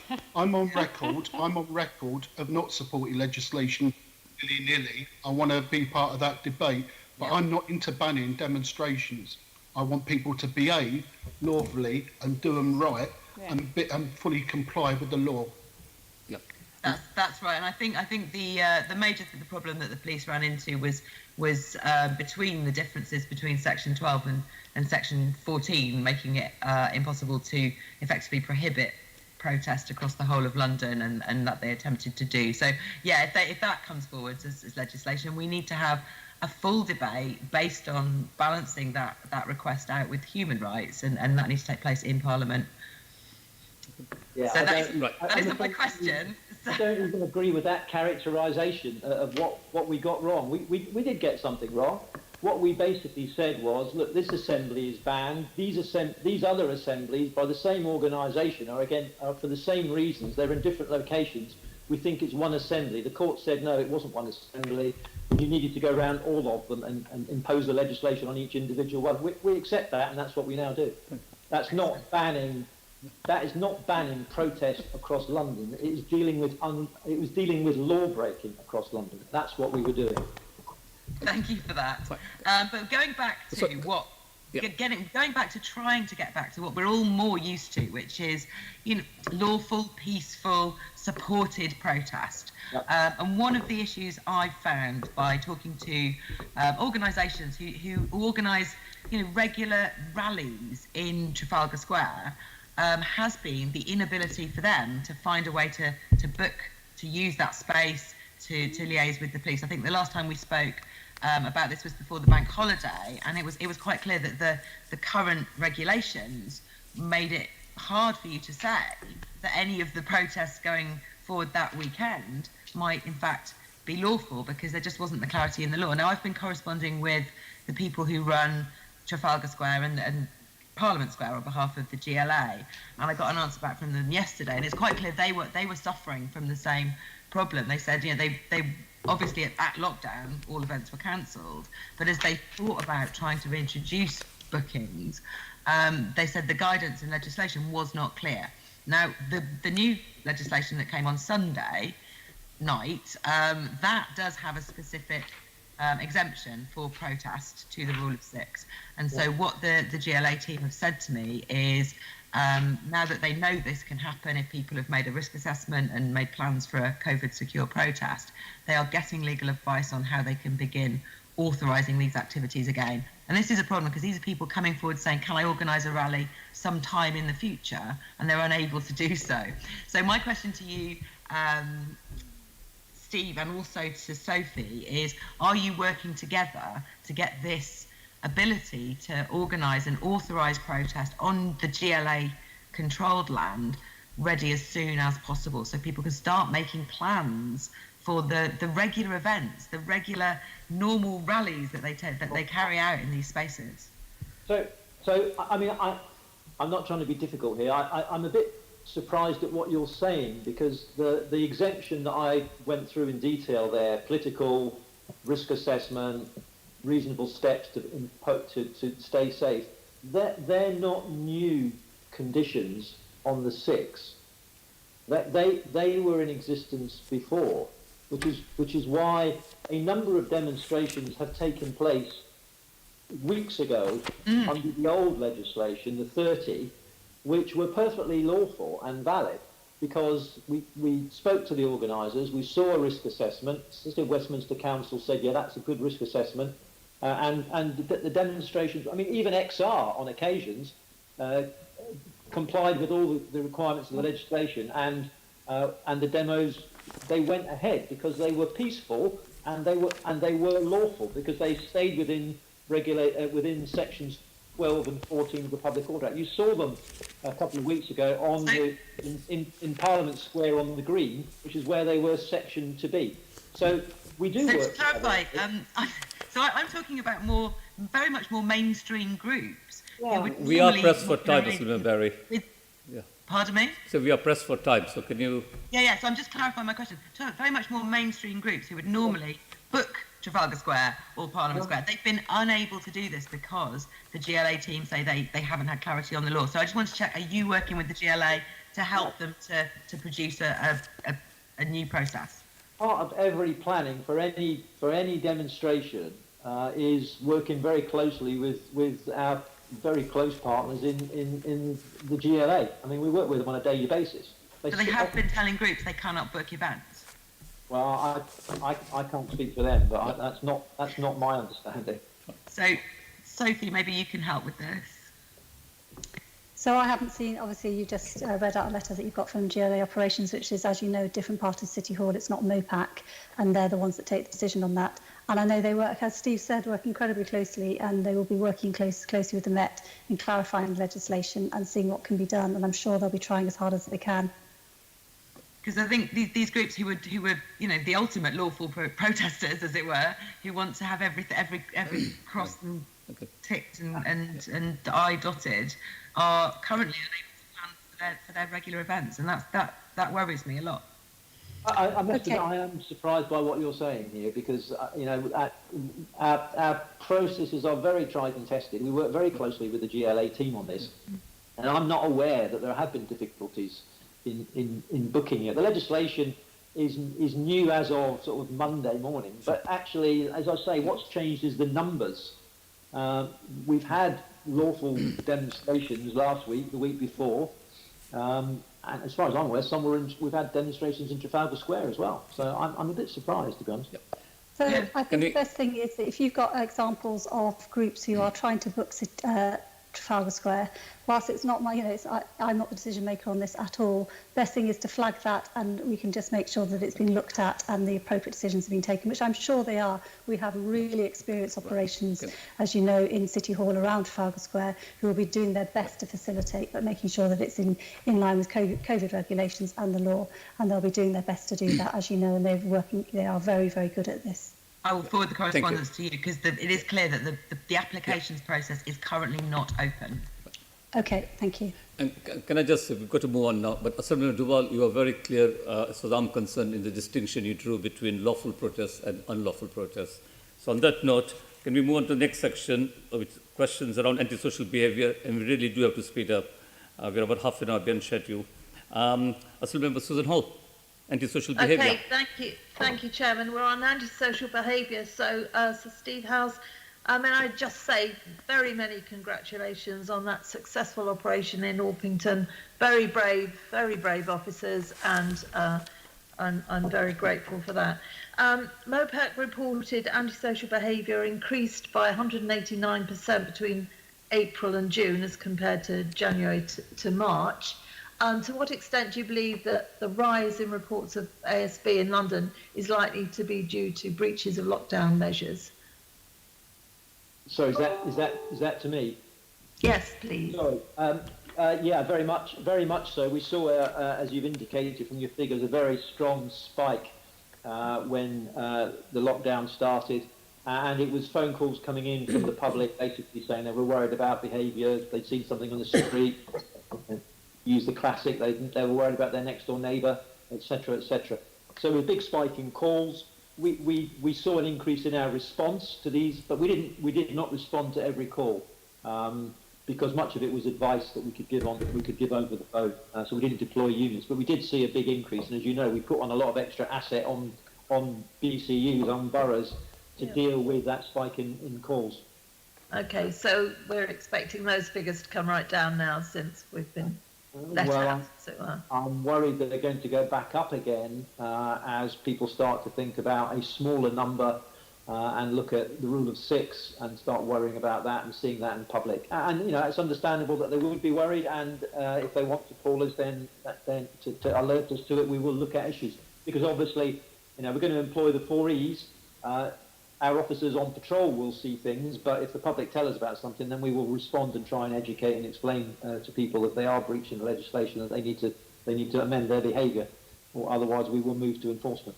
Yeah, okay, that's fair enough. What action has the Mayor and the Met taken to address this large rise in ASB? Have you done anything different? I'll ask you, Sir Steve, first, and then perhaps Sophie.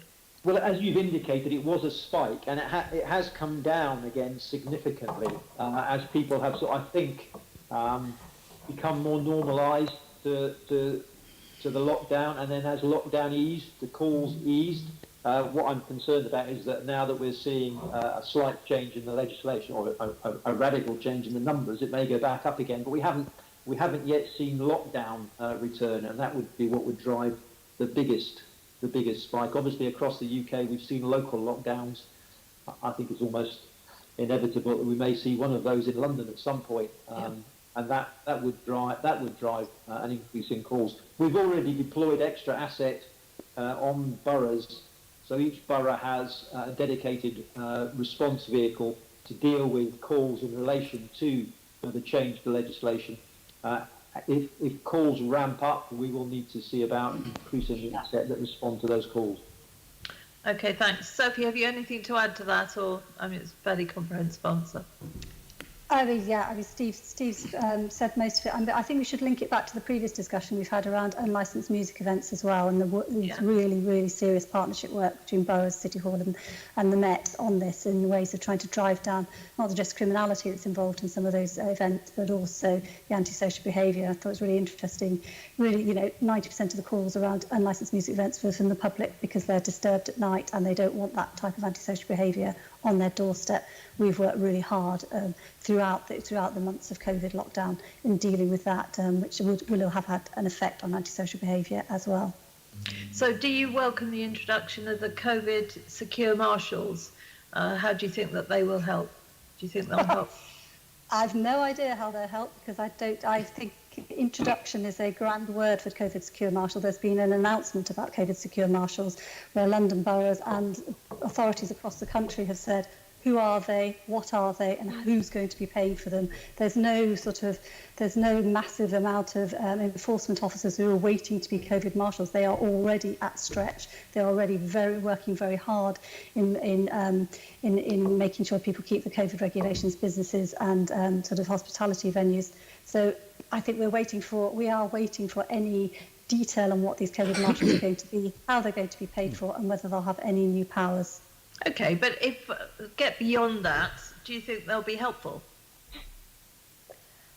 I think it's difficult. It is genuinely difficult to get beyond that. I think it is helpful to have really clear messages from the police and anybody who has enforcement powers, whether that be trading standards officers, environmental enforcement officers or noise officers from councils, to be able to educate the public and hospitality venues, pubs, clubs and restaurants as to what the rules and regulations are, because I think that's really important, because actually, as we've said before today, vast majority of people want to do the right thing.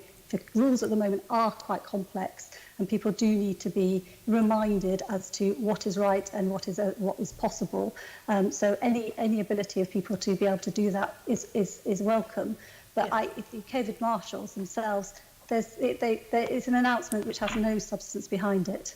No, but everything starts with a suggestion and an idea. I'm just thinking that if other people are out there doing just the informing and letting people know what the rules are, it would actually free up our officers, which could only be a good thing. I mean, with reference to the previous conversation, I was thrilled to see Sir Stephen House actually say, if only these wretched protesters wouldn't go floppy. And I've seen 4 to 6 officers have to be floppy. We must protect officers' time as best we can. So if they get over all that, do you think that they might be an addition, a help to officers, so that our extremely well qualified, talented police officers can get on with their own jobs? So in principle, anything that helps free up police officers' time to deal with what they're there to do, to deal with crime and criminality, of course, is to be welcomed. But I think it's a very strange way of looking at government and looking at delivery for prime ministerial announcements to be floating kites or flying kites and an idea. Normally in government, local government, regional government or national government, when you make an announcement behind that, there is thought out detail as to how it will be delivered, who will do it and who's going to pay for it, rather than it just be an idea that's announced. But of course, the more the public understand, and not just the public, the businesses understand what the rules and regulations are, and that they are helped to stay within the right boundaries, that has to be helpful to the police.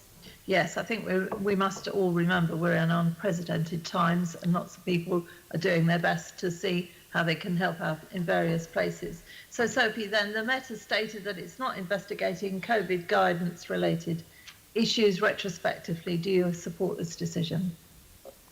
So, as you know, there's time-honoured and for incredibly good reasons, as politicians do not intervene or interfere in operational decision-making about who isn't investigated. So that is a matter for the Met.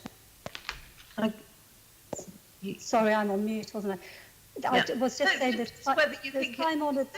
Time-honoured. You think it's a good idea or not? I think it's a good idea. I can say that. Do you think I'm not going to get involved in it because it's an operational decision, and very much an operational decision about investigation. If I start commenting on, individual investigation decisions, I'll have to comment on all. I just wondered whether you had an opinion. Thank you, Chairman. I finished. Okay. Right, I've got some questions. Deputy Commissioner, frequently changing laws, as many people see it to be the case, about meeting friends and families during the pandemic, does it actually help you and your officers to do your job? I mean, we had Ken Marsh, chair of the Metropolitan Police Federation, yesterday saying rank and file police officers have been, a confused public have been left, quote, punch drunk by frequently changing laws. In typical Ken Marsh language, every week, he says, it seems that there are new rules, but the public are punch drunk about all these changes. We have not got a never-ending pot of officers. They'll be distracted by curtain twitchers phoning up saying, quote, I've seen 7 people in next door's garden, unquote. Does it help you and your officers to do your job? It's a serious question, but as I say, I could have put it any better. Ken Marsh. Yeah. Yep. And Ken is addressing it in Ken's inimitable fashion. You know, the government puts legislation in place. I can only say they're putting it in place to try to control a public health crisis, and the police have a role to play in helping to enforce that legislation and control the public health crisis and keep the public safe. And we will do our part in that. Of course, it's confusing when guidance changes, and we have to try and stay on top of that. And you know, as much notice as we can possibly get of the guidance is helpful, because it lets our officers get used to the changes and lets us work out how we're going to respond to the changes. That's not always possible, because this is quite fast moving. I think the Home Secretary's done a very good job trying to make sure that the police view is always played in to any legislation or changes, so that it is achievable. But of course it's difficult. Then we have a difficult job to do, and we ask our officers to do a difficult job, and I think they're doing it remarkably well. Thank you. And can I say, I miss Ken's presence in the public gallery behind me. But just to move on, because we are running short of time, Deputy Commissioner, again, how important is public compliance with and support for the new coronavirus restrictions in helping the Met to do its job effectively? A yes or no answer will suffice. It's absolutely essential. We rely on the vast majority of the public to follow the law, as the vast majority of the British and London public do. We will deal with people who don't, and I've explained our 4E's approach. So, I'm sure you'll agree with me then how important it is for public compliance and trust in the new coronavirus laws, that those in the public eye and in position of authority abide by the rules themselves. I would suggest that the answer is self-evident, and there have been studies done that preachers by high-profile figures actually undermine public trust and confidence in observing lockdown guidance rules. I think we all have a duty as citizens to try to comply with the law, but then I would say that I'm a police officer. Sophie, do you agree with? I'm sure you agree with that. I think it's incredibly important that everybody complies, but I think actually those in high-profile public positions, it's even more important that they comply, because they show what is acceptable and unacceptable, and it is just when high-profile people blatantly flout the rules, it's incredibly damaging, and we saw that for the case that you're referring to. Right. Well, look, this is not a party political point. There have been preachers during lockdown of regulations by people across the political spectrum, from both the main political parties, high-profile footballers. Just last week in Iceland, where 2 footballers dropped from the England squad. But this is a serious point. So given what you just said, Deputy Commissioner, do you feel that the Met should have investigated reports that Dominic Cummings, the Prime Minister's chief advisor, broke the COVID legislation for a second time in April the 19th, by visiting Durham again? Just to set my question into context, in July, ex-Chief Crown Prosecutor Nazir Afzal, who's got a fantastic reputation for the way he dealt with the grooming gangs and child sex exploitation cases in the Northwest, he wrote to the Met asking for investigation. He's instructed private lawyers. He speaks from personal experiences. He lost his brother to the virus, and a lot of the family funeral arrangements were disrupted because of the wish to observe lockdown restrictions. In August, the press reported that further witnesses, 4 witnesses who come forward to say that they saw Mr. Cummings in Durham on the 19th of April. To be fair, the Prime Minister said that to the House of Commons that they looked at the evidence, except that he was not there.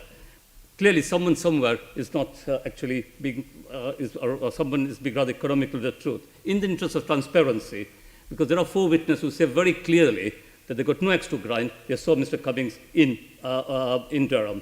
In the interest of transparency, and given that Durham Constabulary is compromised, there have been complaints made about the way they've handled the whole investigation, and the issue being that Mr. Cummings left the London area, shouldn't the Met investigate where he was on April the 19th? April the 12th, it has been accepted that he probably did break some of the regulations, although nothing much came out from the 3-day investigation by Durham Constabulary. We are talking of the 19th of April. I think the Met's already put statements out on this, Chair, and I understand the passion involved in it. But as you know, a matter of course, the Met is not investigating COVID breaches retrospectively. We spent a lot of this meeting talking about police asset, police resources, stretch in relation to rape, stretch in relation to public order, antisocial behaviour. We have to take some decisions, sensible decisions, I think, and that's one of the ones we've taken. We are not investigating, as a matter of course, retrospectively, breaches of COVID guidance.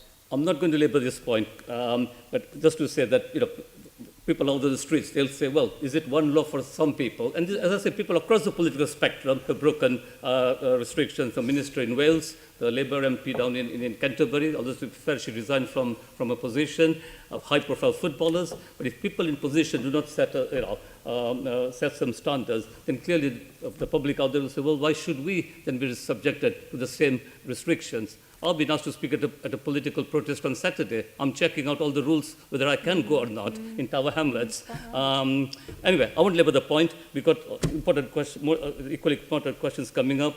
So can we move to the next section on violent crime, to be led by my colleague, Assemblymember Len Duval. Thank you very much. Can we just go back? I mean, it's a question to both you and Sophie about how confident about the MPS tackling all forms of violent crime.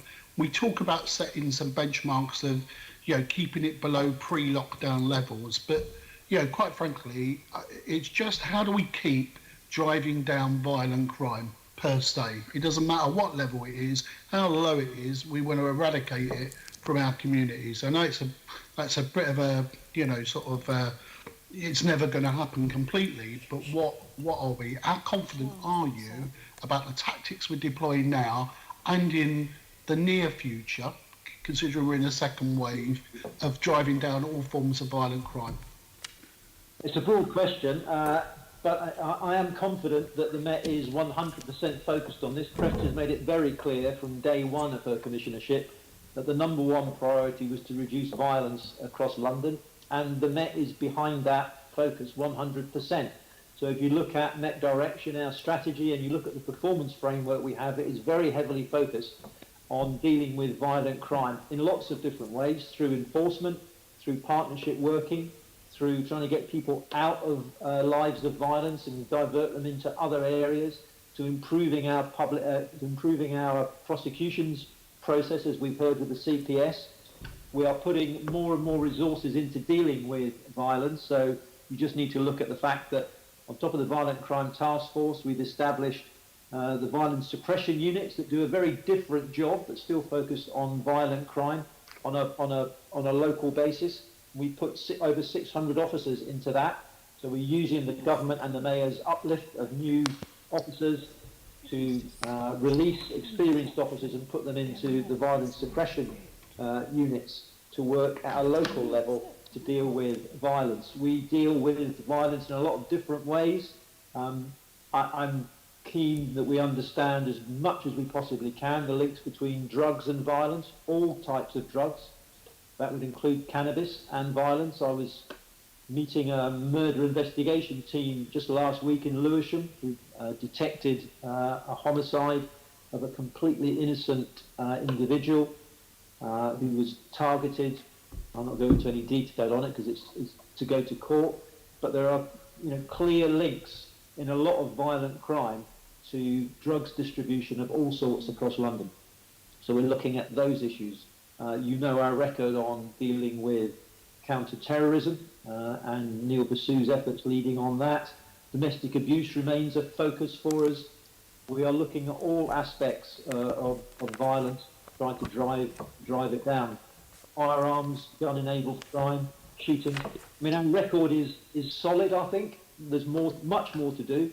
Sustainability is really important, but we have seen year-on-year reductions in the number of under 25-year-olds who are seriously injured with knives. The homicide rate is still far too high and is, at the moment, proving stubbornly resistant to our efforts in relation to that. And I've reviewed that only yesterday to look at the homicide rates, which are obviously disturbing. We've had a bad couple of days on homicide, but we have a relentless focus on it. We've got hugely dedicated murder investigation teams to make sure that we detect most of our homicides and get people lengthy sentences. I worry about the corrosive effect of homicide on public. I've said this before, I'm not going to apologise for saying it again. You look at the number of under 25s who've been murdered in the last 12 months, the disproportionality of young black men and young Asian men is horrific. You add those two together, young black men and young Asian men, they form 75% of people murdered under 25 in London in the last 12 months. And that is just a horrible, horrible figure that is really damaging families across London. And we are determined to do things about it, and we are working hard to try to push that figure down. Now, just before I bring in Sophie, look, the feeling, we got into difficulty about perceptions, and I'm not sure if reality was there, because if it is reality, it's still going through various complaints going on about the work of the Violence Suppression Unit. It does seem to me that important work has tailed off in certain areas, that it's been pulled back. Is that true, or is it continuing? And in the sense of that, I get a view that on the issues of in social media about stop and search, that our stop and search figures are pulling back. Is that because officers are diverted to other issues, or is that the plan that you've pulled back, you're reassessing some of the work of the violence suppression units, and then you're going to go and relaunch, or not? Not, in one word. So just be clear then, the violence suppression units is a relatively new outfit, and they are working locally. They work on enforcement, but they also work on partnership issues and diversion issues. I think you're talking probably about the Violent Crime Task Force, and I'm sorry, the two names are similar. The Violent Crime Task Force was established probably about 18 months ago, Sophie, I think, maybe a bit more than that.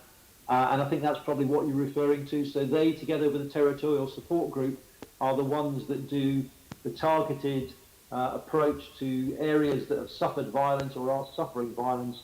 And one of the tactics they will use, and it's only one of them, will be stop and search. We are not reassessing across the board stop and search. It's a lawful tactic. It's extremely effective. It takes weapons off the street on an all too regular basis in London. In fact, in August, through stop and search, we recovered 360 weapons, with a similar figure in July. So we are keen that our stop and searches are done professionally. And yes, there have been a lot of social media coverage recently of where possibly officers have not reached the standards we expect. But I've been public before about saying you can't judge on a 20-second clip. And the IOPC will look at many of these and come back with their views in due course. I'll not comment on that, because they don't like us commenting on those cases as they're going through their procedures. But in terms of stop and search, of course, we are always assessing, are we doing it professionally? We look at the outcome rate. We look at the levels of disproportionality that exist in stop and search. And we are continually questioning, is this right? Are we getting this tactic right? Let me just be clear about one before I finish. CRESS and myself, most importantly CRESS, is absolutely determined that stop and search is a vital police tactic. We encourage our officers to do it when they have the appropriate grounds to do so, and we support them in doing stop and search because it drives down crime. So there's no level of sort of lowering any activity on the crime task force and dealing with hotspot areas. There's been no level of that. They've not been pulled back, that is continuing, and the work of the violence suppression units is going on alongside, or other activities being dealt with. We may come back in greater detail in a written form, Stephen, about different tactics in different areas, but we may come back to that. Sophie, do you want to comment on what Steve House has just said? Or, you know, you don't have to, but if you do, I've got a further question before I'm going to hand over to a colleague. Sure. I mean, can I just also go back to your original question, which is to both of us, which is about how confident are you in terms of tackling the violence that and pre and post-COVID, looking at the violence. I would echo what Steve would say. I'm really confident that there's absolute focus from the Met, but also from partners and City Hall through the Violence Reduction Unit on tackling violence.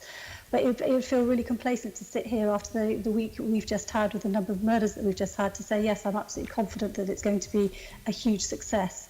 Because actually, whilst we have the focus of the Met absolutely on using their powers, and I'll come back to that because I think, well, I'll say that now actually, absolutely stop and search it can be a really useful tool, and it can be and should be used in areas where there's proper intelligence of individuals, so that individuals are stopped and searched so we can get weapons off the streets.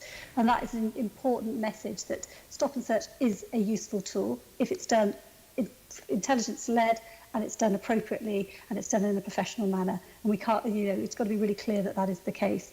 But one of the things that why I hesitate a little bit in confidence is because whilst we are absolutely focused on the priority, and the Mayor is investing in the Violence Reduction Unit as well as investing in the Met and putting extra officers out on the street, I think we are in a moment of danger, because post-COVID, we can see London economy in incredibly challenging circumstances. Many people worried, many people in really difficult circumstances. We know young people have suffered over during COVID and during lockdown. Their mental health has suffered. The services that have supported them have had to change, have had to adapt. And now we also know not just City Hall has got huge financial challenges, but the boroughs have got huge financial challenges as well. So we've got to redouble our efforts in saying, yes, of course, we've got to support the police and make sure the police support them in the work that they're doing in tackling violence, not just in hotspots, but also, and I'm really pleased that you said violence in all its forms, Len, and Steve also picked up on it, that we've got to make sure that we focus on domestic abuse and sexual violence as well. And we've talked about rape at the beginning of today. We should also make sure that there is a real focus on domestic abuse, and that we are making sure that not just the police are doing what they need to do in terms of bringing perpetrators to justice, but also that there are this support, not just for victims, but for support for perpetrators to change their behaviour. So I think we've got to be really, we are at a moment where we've got to make sure that we don't lose sight of, yes, policing and enforcement, but all the preventative and really important preventative measures that need to be put in, so that we really not just suppress the violence, but we actually really start to shift it in a fundamental and sustainable way. So going back to, thank you for that, going back to Stephen, look, on the practical issues of tackling violence, do you not think, and I've raised this before, and I've really got a concern about this, the communication from the Met about its activities to other communities. I think we've had some very good statements from Cresta that you've outlined, and from the Mayor, of signalling what we're trying to do, but it's not sustainable. The communication at local level seems to be to the usual processes of our partners and others, and we've not jumped to try and get that message wider into the communities. And one of the issues that concerned me earlier on, where we were losing confidence amongst the black community over some of our tactics or what was going on in certain areas, and if our communication was slightly different and slightly better, would we have held it through? I mean, I've got to say, there were some other issues. The statement around, I understand the process of investigating cold cases like the Stephen Lawrence affair, but that communication at the time just gave further perceptions from the black community that actually we're being done to, we're not working with, no one's protecting us, and no one's interested in our areas. Now, I know that's not the case. I understand around that. But that just caused such a stir at that particular time. Can we, are you going to tell me, is the police going to look at how the communication process is there, has done, you know, in terms of carrying out its issues and explaining to people that in certain areas, why there are police tactics going on, that actually means that you're going to see much more increase in visibility, you're likely to be more challenged, you're likely to see other altercations going on in that area because there are intelligence-led issues that have drove us to these tactics and what we're trying to do. Is there any discussion inside the Met about doing that and carrying? I mean, I know you want, you want community support to do this work, but we seem to have not. We've gone astray. We need to go back to basics on this around the communication. It's all very well telling me, you know, I'm a politician and most of my mates are politicians. We need something that goes out to the wider community around that work and what we're trying to achieve in all its forms of violence. Probably a deeper conversation to be had on this, and I acknowledge that we often don't get it right on communications. Timings look awkward. Sometimes it's not under our control. I'm not saying any more about that, but we are looking. We make a huge use of social media. I mean, if you look at most, if not all, of our safer neighbourhood teams have their own social media accounts. We're making increasing use of it. We reach huge proportions in terms of numbers of people. We're looking at different platforms that reach younger people. We've got a very proactive part of our media outfit here at the Yard who looks at using social media. But I acknowledge it can always be better. I can look again at what we're doing locally. I mean, I do have to say that following budget cuts a few years ago, we, as you know, withdrew local communications professionals from boroughs and brought them to the centre. I think that's something that caused problems at the time, and it may be that it's something we need to look at going forward. Is there something we can do to enhance local communications? But we really have given it to safer neighbourhood teams, and to many of the BCU commanders also run their own social media lines and talk very openly. You know, I would say there's a couple of BCU commanders who have a very strong dialogue with their public about local issues, and they use social media to do that. And that's been very effective on occasions in clamping down concerns. I mean, I won't reference it because it may be a criminal issue, but there was one in the north of London that sort of suddenly blew up, and the BCU commander was on Twitter within minutes of it happening, explaining the real facts of what was going on. And I think that worked very effectively. Could we do more of that? Absolutely. And I'll take it away, Len, and talk to some people about it. Thank you. Can I I'm going to pass over to... Sorry, can I just come in on this? Because I think obviously the comms in the sort of traditional sense of comms is incredibly important for the Met, and all the Twitter and all the social media, there's a really significant effort to get good messages out.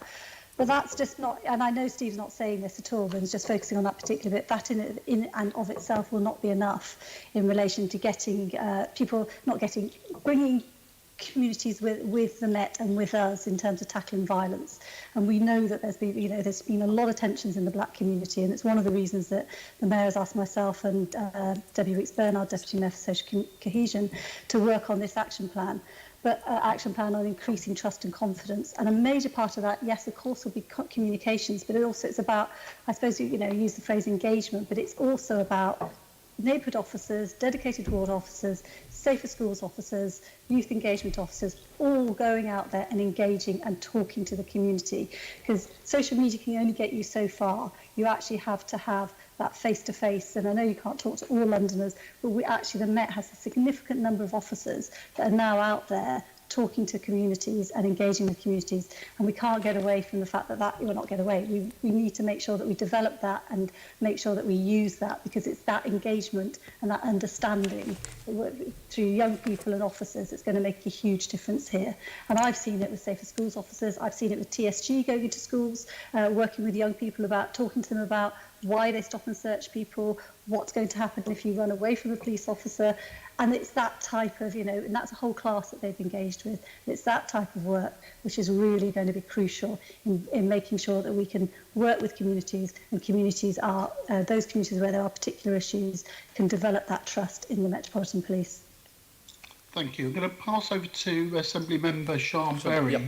to talk about some of the drivers that might be driving up violence in social media. Assemblyman Berry? Is that okay, Chair? Yeah, that is fine. Yeah. Thank you. Sorry, I heard you speaking there.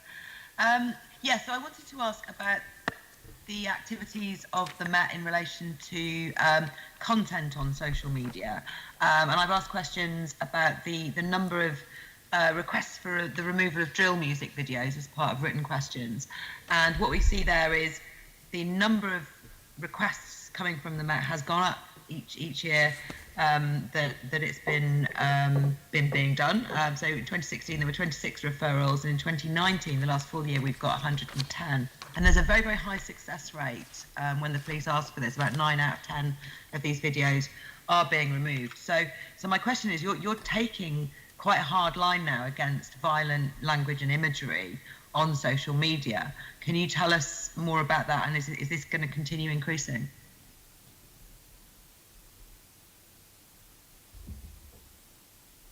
It's on mute. Steve. Apologies. Yeah, I can say that in general terms, we will continue that. We think that our social media interventions have been very positive, and yes, partners or commercial enterprises are responding, I think, increasingly well to our requests around that. But then, of course, they have a social responsibility that they need to think about themselves anyway. So yes, we think that's successful, and we intend to continue it. And is there any kind of right of appeal? Are there any instances where you've flagged something and then it's been discussed? Because I think that there is some confusion about what drill music is, and so there is, obviously the police being taken as the judge of a very young person's media might not be completely correct. Is there a discussion about refining the definitions and making sure that you're picking out the dangerous things rather than things that may not be? We do have young people in the police as well. They're not all my age. I assume you wouldn't claim to be an expert, but I would claim to be an expert.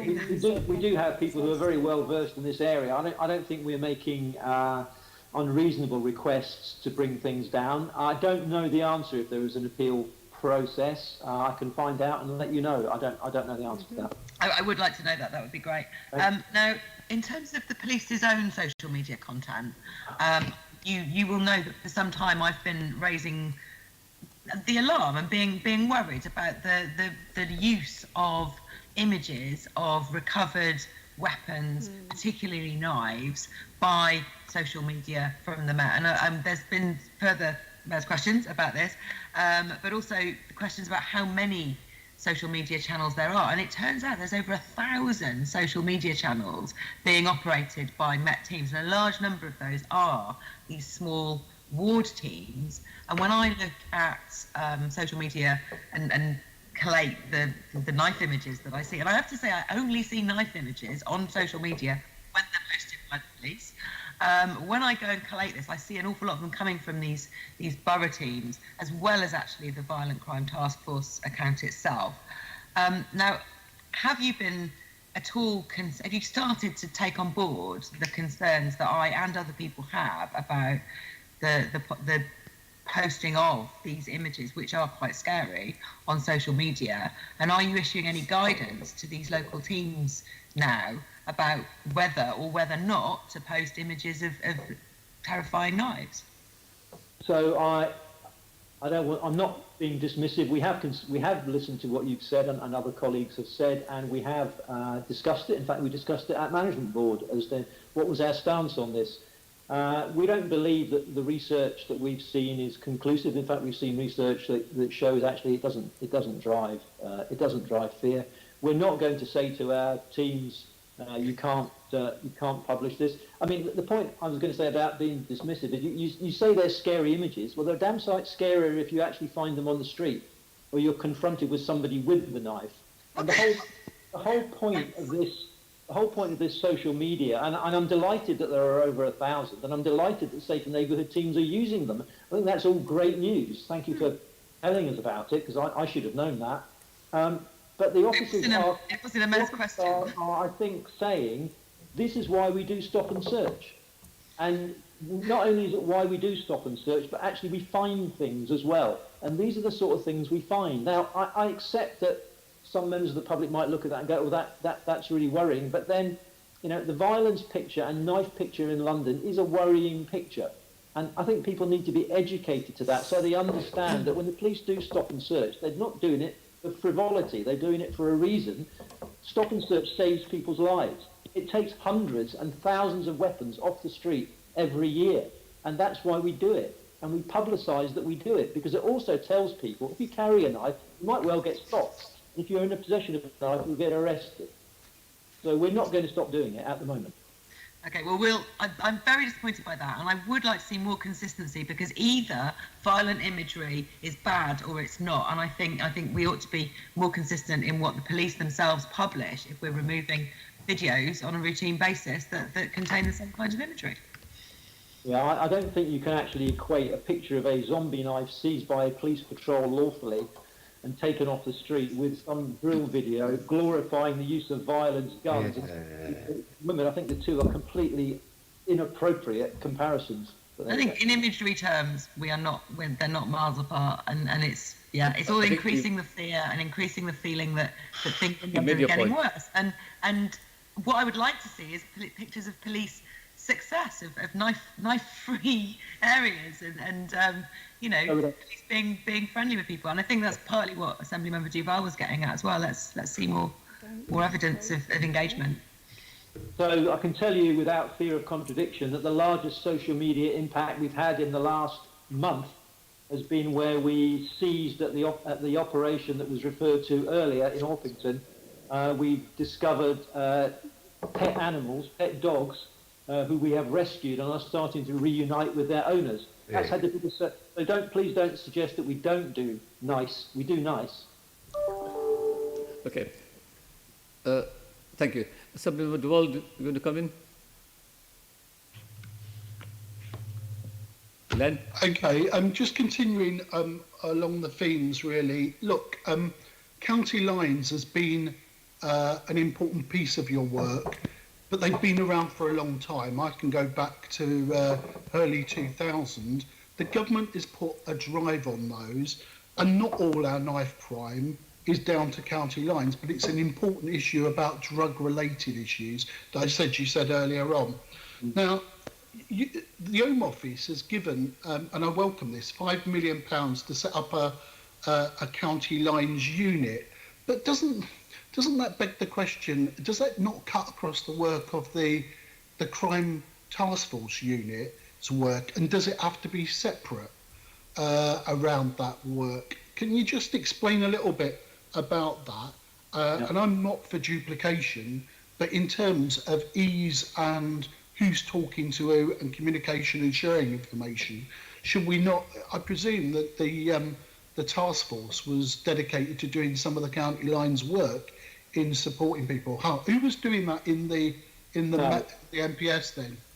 So no, violent crime task force don't specifically target county lines. They're much more of a proactive, non-investigative unit that deal with hotspots, geographic hotspots. The county lines outfit was set up to make use of technological developments that allow us to deal with county lines in a very, very effective way. And what we put in place, and I have to pay tribute here to the people in Operation Orochi is what it's called. And it's led by Graham McNulty, the Deputy Assistant Commissioner, who is the national lead on county lines. And our model has been exported around England and Wales now. It's driven some fantastic results, as you've indicated. So since it was set up in November 19, 142 county lines have been closed, with 141 line holders arrested. And so far we've had 39 convictions and huge sentences and huge numbers of drugs seized and money seized as well. But the two are quite separate. It's quite a specialist unit that does the county lines and Operation Orochi, because a lot of it's based on technology. Violent crime task force specifically. Okay, well, thank you for that clarification. So we set it up in 2014, and in 2020, 21, is that we're not changing what we do? The government's just give us an extra 5 million for this work. The government's seen what we've been doing and is saying this is so successful, have more money and please export this around the country. That's what Graham is doing. So is the 5 million to help us share good practice around the country, or is 5 million to expand the work of the unit and its role? Yeah, I mean, I don't want to give the impression other forces haven't been doing it and aren't doing it. They are. We're working very closely with West Midlands and Merseyside, but particularly the forces around London, Norfolk, Constabulary in particular, hugely positive links with them around it. And chief constables around London will say quite openly that it has a huge impact on their local crime when we close these lines down. But it's to reinforce the work that's already underway. That's what the money's for. It's a sign of success. It's a vote it's a positive vote from the government in terms of. So I'm quite clear in terms of it's another strand, a continuing strand, because it's been going from 2014 of tackling violence and pushing down violence and closing down these county lines, because there is a drug war going on, like the economy, it's going down, and they're fighting for issues. I get that. Okay, so how will we judge whether this 5 million has been spent successfully? Is it going back to that previous work of what we've been doing from 2014, or have there been other indicators? The government said you can have this 5 million, but this is what we want to see in return for that, or what? Are you cited by that? If you're not cited, I think you can write to us. The government's been very clear. The Prime Minister's been very clear. He wants to see, I think I'm quoting him directly, county lines rolled up, close quotes, which is a perfectly laudable thing to do. But it does take money and resources to do that, and this is just extra money. Okay. Look, my final question. We will follow up in writing for some questions. Time's pressing. In the final question, look, some of our successes against the challenges, and we're right not to be complacent, as the Deputy Mayor indicated earlier on, and I know the police are not complacent, has been about police numbers. You've been able to put numbers into certain areas and deploy tactics in driving down violence. So at the moment, if you can just very quickly tell us, we've recruited the additional over 1,000 officers, 1,369. When will we see, because you've paused recruitment at this stage to take breath, I presume, and to see where things are at, when do you think you will re-establish recruitment in London? So just to be clear, we have paused recruitment between now and the end of the calendar year. And I have to say that's effective because we'll wait and see what the comprehensive spending review gives us, because we need to understand what our budgets are looking like going forward. I have no doubt that the government will honour its promise of 20,000 extra police officers in England and Wales, and we still hope we'll get 6,000 of those. But we need to make sure that the funding we have will meet the requirement for those officers. At the moment, we're around about, Sophie will probably know even more than I do, but we're around about 32,000, I think 800. That number may decrease. Interestingly, the numbers are reducing less, so we're losing officers through retirement, etc., month on month, a lot less than normal, because people, I think, are looking at the economy and thinking, I'm not going to retire just yet. I'm going to stay on. Which is healthy because it means we're keeping experience and that's good. But we expect in January to begin recruiting again. It may be at relatively small numbers initially, but we will build up again in January as we start to get more government money coming in and more mayoral money, I hope, if it's possible, coming in. We'll boost the numbers again with an ambition of getting up well beyond 32,000. And just for me to be clear in my own mind, the numbers of officers make a difference in tackling the different strands of violent crime. That gives you the flexibility to deploy those resources. If we don't have the numbers, we can't do some of this work. We can't continue to drive down violent crime. The officers in the violence suppression unit they're not brand new officers because we need experience, but effectively it's because we've had new officers that they're out there. So at the moment, BCU strength is at about 108% of the model. In other words, they are actually over strength, and that's not counting people at training school. So we are starting to see numbers really build here, We have inexperience with officers and they have to get used to it, but we're putting our new officers out with our experienced officers to try and get them up to speed as quickly as possible. But numbers are going up, and it is making a difference in terms of visibility and our ability to tackle the violent crime we've been talking about. Thank you very much. Thank you. Thank you. Yeah, I have to beg. I'm sorry. I'm really embarrassed about having to do this, but I did say 12 o'clock was my deadline. Chris is not here today, so I mean, I've got some commitments I have to get to, I'm afraid. We will finish in 5 minutes. We will definitely finish in 5 minutes. Just 2 more questions and tasers. I'm going to show you, Commissioner, Deputy Commissioner. Right. Okay, I'm publicly accountable. I'll rush through this in 5 minutes. Yeah. Steve. Thank you, Chair. And thank you for your forbearance, Sir Steve. You've been very patient, as have I. And I'll be brief because I just want some of your thoughts around tasers. The context is, of course, the Home Secretary's announcement that there will be a rollout of 10,000 more nationally. But also the report recently by the MPCC about safety of officers, which I know you'll be cited on, sponsored by Martin Hewitt, that came out with some really interesting figures. About 85% of the correspondents wanted more frontline officers to deploy tasers. So the debate and the questions I have here is really about, I have a sense that the movement of officers' opinions particularly is more pro-tasers in the context of the long conversations we've had already about police safety and increasing violence used against officers. So my first question, and I will be brief and I'll accept your brief answers as well, although you may wish to write to me, is the government has announced investment to increase the number of officers carrying tasers. How many additional Met officers will you be training to use tasers in addition to the original numbers you have? So when Crest took office in 2017, we had about 4,500 taser-trained officers. Our stated intent is by the end of 2022, we will have 10,000 officers across the Met who are taser-trained. So we are looking at a significant increase. At the moment, I think, I'm struggling to find the exact number, to be honest with you, but I think we're around about 6,000. I should have this number somewhere, but I just can't see it, I'm afraid. But we are headed to 10,000, and we are underway with taser training right now. So I think that we are demonstrating. You know, taser training takes time. Yes. We have to do the training properly.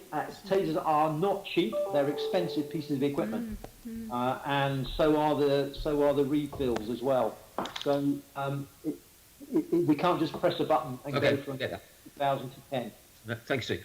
I sense, therefore, if the settled view of the senior management is to train more officers, your thoughts are that actually you'd agree probably with the Fed is that tasers are a great deterrent for those who wish to show violence against police. So you accept at senior level in the Met that there is a place for taser use in London? I do. We've currently got, I've found the figure, we've currently got 7,500 taser-trained officers. So it's gone from 4,400 to 7,500. It will go to 10. I do believe it is a deterrent. I think, you know, the evidence is not entirely clear. My personal belief is that it is. The officers believe it makes them safer and is a piece of equipment that they need. So long as they are properly trained and use their training when they deploy tasers, then I think it's the sort of thing that we should be increasing up to the 10,000 figure. Beyond that, we'll have to see what the landscape looks like beyond 2022 when we'll have 10,000 taser-trained officers. I think it's important to say, though, I know you know this, but although the figures show in London that we used tasers 10,000 times, actually, it was only fired on around about 900 occasions. Yeah. So the vast majority of times that officers draw a taser, they do not fire it, which tells me that actually it does act as a significant deterrent. In 9 out of 10 cases, it seems to give control of the situation to the officer and reduces injury. Indeed. I mean, that reflects the report's conclusions that something like 90% of cases, there is no discharge. Yes, exactly. So they're used as a deterrent. Also, the figures are interesting. Over 70% of the public in the last survey welcomed use of tasers, and certainly the people I know, and unlike Len, I'm pleased to say most of my friends aren't politicians, and they possibly would agree with many Londoners that would be useful. But just my second point really is that on the assumption there's going to be more tasers rolled out in line with the fact that London is sadly getting more violent, it's important that the Met and MOPAC ensure Londoners have confidence in the Met's fair and proportionate use of the new taser. What work will the Met and MOPAC be doing in this context, please? So can I just challenge what you said? I don't believe the figures show London is becoming more violent. Some areas of violence increase, but many are reducing. Okay. So robbery's down, assault with knives is down, shootings is down across a long-term trend. But yeah, it's a very valid point. We need to be absolutely certain. So the training is comprehensive, and we will be reviewing the training to make sure that we sufficiently emphasise de-escalation. I would point out, though, that the whole point of drawing a taser is de-escalation, and the figures tend to suggest it does de-escalate because they don't pull the trigger 9 out of 10 times. That looks like de-escalation to me, or it feels like it to me. But we will be working, I'm sure, as part of the Mayor's action plan. There will be more in there about the use of taser deployments, and we are happy to talk to the Mayor about those deployments. Obviously, every single taser deployment is reviewed. Yes. So that is a lot of reviews going on to make sure that it's being used effectively.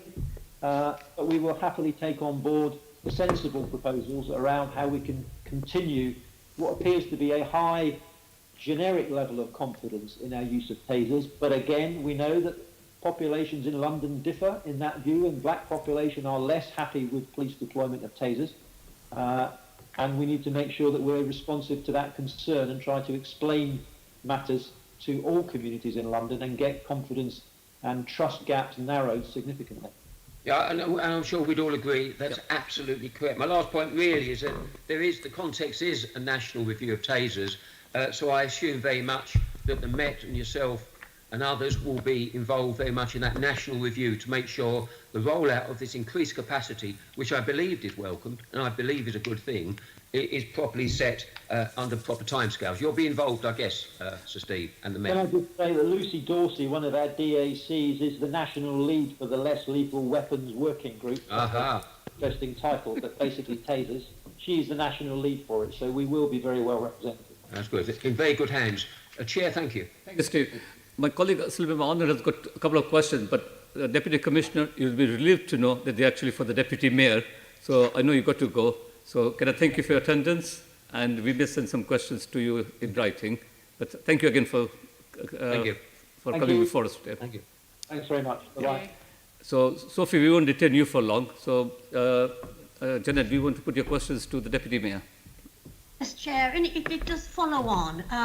And I just want to say, because sometimes it feels as if there are some of us on this committee who are against things that are for the good of Londoners.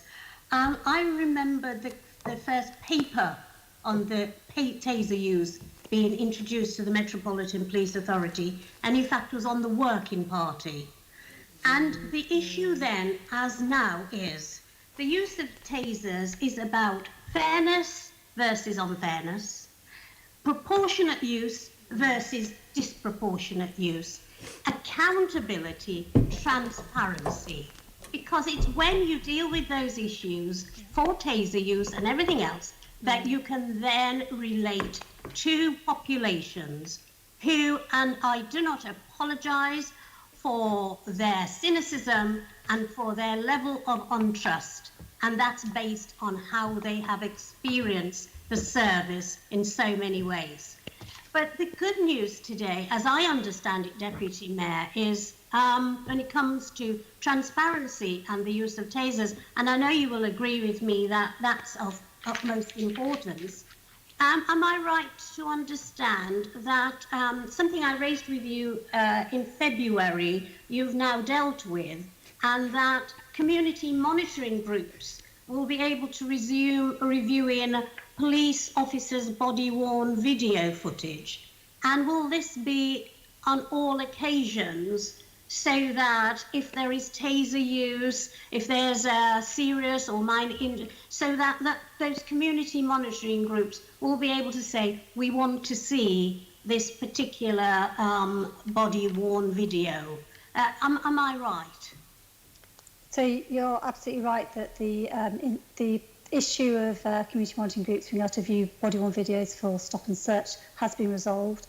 And Commander Jane Connors, I think, has written out to, we're always in the process of writing out to the community monitoring groups, and that should start again by the end of September. There is privacy issues that have all been have been sort of worked through. In relation to will they be able to see body-worn video for taser use, the community monitoring groups as they're set up at the moment are for stop and search, they're not for use of force. One of the things that we're looking at in the action plan is much better transparency and accountability around use of force. So it's certainly something that is part of the action plan that we'll be publishing in the next few weeks as to how we make sure there's local transparency and accountability, not just for stop and search, but for use of force.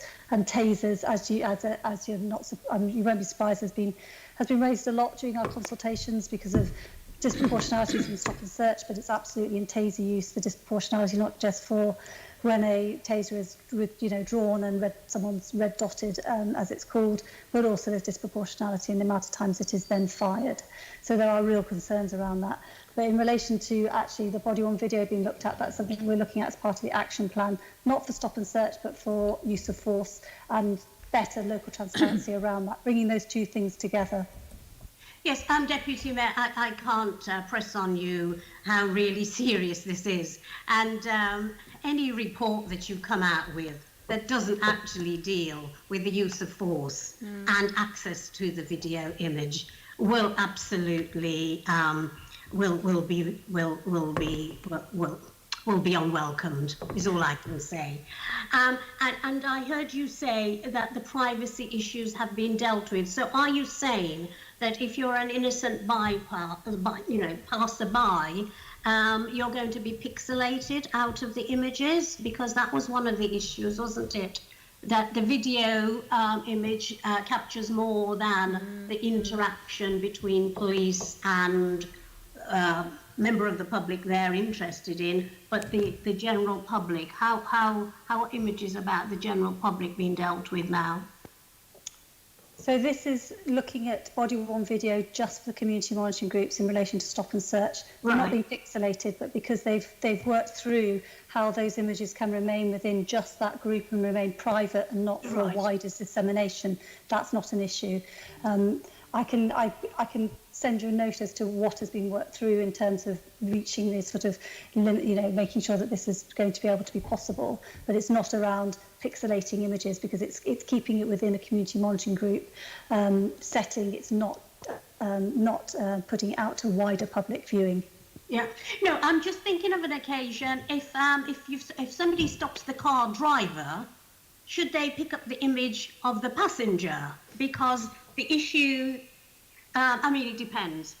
They might be suspecting all the people in the car. It gets so complex. But I think there is an issue about how the privacy of the innocent bystander or somebody within the close vicinity of that image is dealt with. And so I would welcome a note from you on that. Thank you very much. Sure. Thank you. So that brings us to the end of the question and answer session. Can I thank all our guests for attending today? Thank you for staying on, Sophie, Deputy Mayor, for your answers to our questions. Can I also ask the committee to note the report, the discussion and the reports from MOPAC, Mayor's Office for Policing and Crime, attached at Appendices 1 and 2? Noted. Thank you. Can we also delegate authority to me as Chair in consultation with party group lead members and Carolyn Pigeon, MBAM, to agree any output arising from the meeting? Agreed. Thank you. Agreed. Item 7, Police and Crime Committee Work Programme. Can I ask the committee to note this work programme as agreed under delegated authority by the Chair of the Oversight Committee in July 2020, and the additional activity undertaken since his last meeting, namely the informal meeting with the Metropolitan Police Service in advance of the August Bank holiday weekend? Noted. Thank you. And can we also delegate authority to me as Chair in consultation with party group lead members and Carolyn Pigeon, MBAM, to agree an annual report summarizing the work of the committee over the past year. Agreed. Thank you. Date of next meeting is on 19th of October, which is a Monday at 2 p.m. And as there is no other urgent business, I now declare this meeting closed. Thank you, Chair. Thank you, everyone.